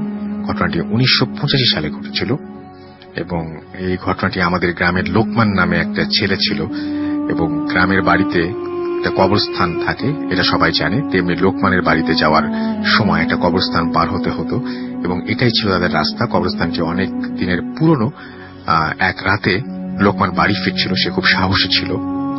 সেদিন অমাবস্যা হওয়ার কারণে কবরস্থানের ভেতরে বেশ অন্ধকার ছিল, এতটাই অন্ধকার ছিল যে এক হাত দূরের জিনিসও দেখা যাচ্ছিল না। যেহেতু গ্রামের মানুষ তাই অন্ধকারে চলাফেরা করে অভ্যস্ত, কিন্তু সেদিন কেন যেন লোকমানের চলতে ভয় লাগছিল, কেন যেন মনে হচ্ছিল সে ভুল পথে চলে যাচ্ছে, এবং কিছু বুঝে ওঠার আগেই সে পুরনো একটা কবরের মধ্যে পড়ে যায়। ভয় চিৎকার দিয়ে ওঠে। লোকমানের বাবা ভাত খাচ্ছিলেন, ছেলের চিৎকার শুনে আলো নিয়ে বের হয়ে আসেন এবং গিয়ে দেখেন যে একটা কবরের মধ্যে সে লোকমান উপর হয়ে পড়ে আছে। বাড়িতে আনার পর তার জ্ঞান ফেরে, কিন্তু কেমন যেন ফ্যাকাশে লাগছিল লোকমানের চেহারা। ঘটনা শুরু হয় সেদিন থেকেই। লোকমান সে রাতে স্বপ্ন দেখে সে কবরস্থানে কিছু লোকের সাথে জানাজা পড়ছে, এবং জানাজা পড়ছে লোকগুলো প্রায় সবাই লম্বায় 7 ফুট, কাপড় দিয়ে লোকগুলোর চেহারা পেঁচানো ছিল। জানাজা শেষ হলে লাশটাকে কবর দেওয়ার জন্য যখন নামানো হয় তখন খেয়াল করে যে লাশটি বেশি লম্বা নয় এবং কালো কাপড় দিয়ে মোড়ানো। লোকমান সবার সাথে কবরের মাটি ছিটিয়ে দেয়। জাস্ট এতটুকু দেখার পরই তার ঘুম ভেঙে যায়। সে তাকিয়ে দেখে সে তার রুমে শুয়ে আছে। সবচেয়ে অদ্ভুত ব্যাপার হলো হারিকেনের আলো সে স্পষ্ট দেখে তার হাতে মাটি লাগানো। এই মাত্র মাটি লাগলে যেরকম হয় তেমন। লোকমান বেশ ভয় পেয়ে যায় এবং তার বাবার রুমে গিয়ে শুয়ে পড়ে। পরের দিন রাতেও একই ঘটনা স্বপ্নে দেখে। কবরস্থানের লোকের জানাজার সাথে একটা লাশ কবরে শোয়াচ্ছে। লাশটা আগের স্বপ্ন দেখা লাশের মতো একই সাইজ, কালো কাপড়ের মোড়ানো। সেটাতেও তার ঘুম ভেঙে যায় এবং সে হাতে মাটি লাগানো অবস্থায় ঘুম থেকে ওঠে। এবার সব কথা সে তার বাবা মাকে খুলে বলে, কিন্তু কেউ বিশ্বাস করতে চায় না। সেটাতেই সে স্বপ্ন শুনতে পায় কে যেন তাকে বলছে, এই কথা তুই কাউকে বলবি না। তারপর থেকে একই ঘটনা তার সাথে ঘটতে থাকে। প্রতিদিন রাতে সে দেখতে পায় সেই জানাজা আর কবরের দেওয়ার দৃশ্য আর হাতে মাটি লাগানো।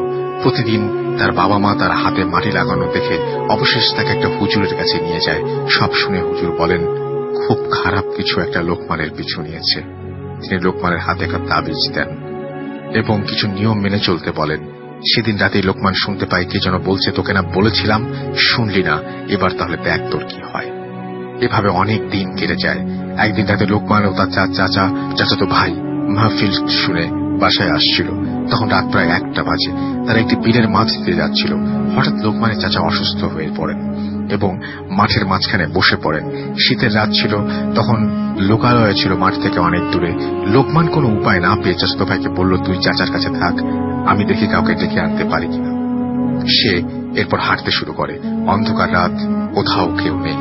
হঠাৎ লোকমান দেখতে পায় দূরে এক লোক দাঁড়িয়ে আছে এবং একটু কাছে যেতেই লোকগুলো জানাজা দেখে যে জানাজা পড়ছে। লোকমান ভয় পেয়ে যায়, এই মাঠের মাঝখানে জানাজা পড়ছে কারা? তারপরও সাহস করে এগিয়ে যায় এবং যা দেখতে পায় তা সে কল্পনাও করেনি। দেখে স্বপ্নে দেখা সেই মানুষটির জানাজা হচ্ছে, তার মুখ সাদা কাপড় দিয়ে পেঁচানো। একজন লোকমানের দিকে তাকিয়ে বলে, তোকে বারণ করেছিলাম শুনিসনি, আজ তোকে জানাজা পড়াবো। এই কথা শোনার পর লোকমান ভয়ে পেছন দিকে ছুটতে থাকে এবং সে শুনতে পায় লোকগুলো তার পিছনে ছুটে আসছে। মাঠের মাঝখানে অবস্থিত কারেন্টের খাম্বার সাথে ধাক্কা খেয়ে সে পড়ে যায় এবং তারপর তার কিছু মনে নেই। যখন তার জ্ঞান ফেরে সে দেখতে পায় মাঠের মাঝখানে পড়ে আছে, ভোর হয়ে গেছে। উঠে দাঁড়াতেই কিছু লোক তার দিকে হেঁটে আসছে দেখতে পায় এবং জানতে চায় সে কোত্থেকে এসছে। লোকমান তার পরিচয় বলে এবং জানতে চায় চাচা অসুস্থ হয়ে পড়েছিল। লোকগুলো বলে রাতে অসুস্থ হয়ে পড়ায় তার চাচা নাকি মারা গেছে এবং মাহফিল থেকে ফেরত অন্য মানুষগুলো মাঠের মাঝখানে তার লোকমানের চাচা এবং চাচাতো ভাইকে পায়। ততক্ষণে চাচা মারা গেছে এবং পরে লাশ সহ তাদের গ্রামে নিয়ে যায় এবং লোকমান গ্রামে যায় এবং রাতে ঘটা সবকিছু বলে। তার এরপর তাকে গাজীপুরের আত্মীয় বাড়িতে পাঠিয়ে দেওয়া হয় এবং বড় হুজুরের কাছে নিয়ে যাওয়া হয়। এরপর তার সাথে আর কোনো ঘটনা ঘটেনি। ঘটনাটি গুছিয়ে লিখতে পারিনি হয়তো, তবে এটি সত্যি ঘটনা, ভালো লাগলে পড়ে শোনাবেন। তো এই ছিল ঘটনা এবং এই ঘটনাটিও খুব অদ্ভুত। আপনারা বুঝতেই পারছেন যে চাচা, চাচাতো ভাই এবং লোকমান তিনজন মিলে মাহফিলে থেকে ফেরার সময় ঘটনাটি ঘটে। স্বপ্ন সত্যি হয়ে যায় এবং স্বপ্নটাও যতটা ভয়ঙ্কর, বাস্তবে সেই জিনিসটা দেখা তো আরো বেশি ভয়ঙ্কর। সুতরাং বুঝতেই পারছেন কতটা ভয়ঙ্কর ছিল সেই অভিজ্ঞতা। আরো একবার বলি, আমাদের ইমেল অ্যাড্রেস হচ্ছে bhultafm@radiofurti.fm, which is bhultafm@radiofurti.fm, IATIOFORTI.fm, এবং এখানে আপনি আপনার নাম, ঠিকানা এবং ফোন নাম্বার সহ আপনার জীবনে ঘটে যাওয়া সেরা ঘটনা লিখে পাঠিয়ে দিন। ঘটনার শুরুতে অবশ্যই উল্লেখ করুন ঘটনাটা আপনি স্টুডিওতে এসে শেয়ার করতে চান নাকি আপনি চান আপনার ঘটনা আমরা পড়ে শোনাই। যারা দেশের বাইরে আছেন তারা সরাসরি অডিও ক্লিপ পাঠিয়ে দিতে পারেন বা ইমেইলও করতে পারেন। আর সেই সাথে আজকের এই স্পেশাল এপিসোডটি কেমন লাগলো, আপনাদের জানিয়েছিলাম যে স্পেশাল এপিসোড হবে, কেমন লাগলো সেটা জানাতে আমাদের ফেসবুক পেজে লিখতে ভুলবেন না, www.facebook.com/radio.furti and www.facebook.com/bhultafm.russell। আজকের মতো এখানেই বিদায় নিতে হবে। কথা হবে আবারও আগামী শুক্রবার। সেই পর্যন্ত সবাই ভালো থাকবেন, সুস্থ থাকবেন, সুন্দর থাকবেন, মোস্ট ইম্পর্টেন্টলি সুস্থ থাকবেন। আজকের মতো এখানেই শেষ করছি। টাটা।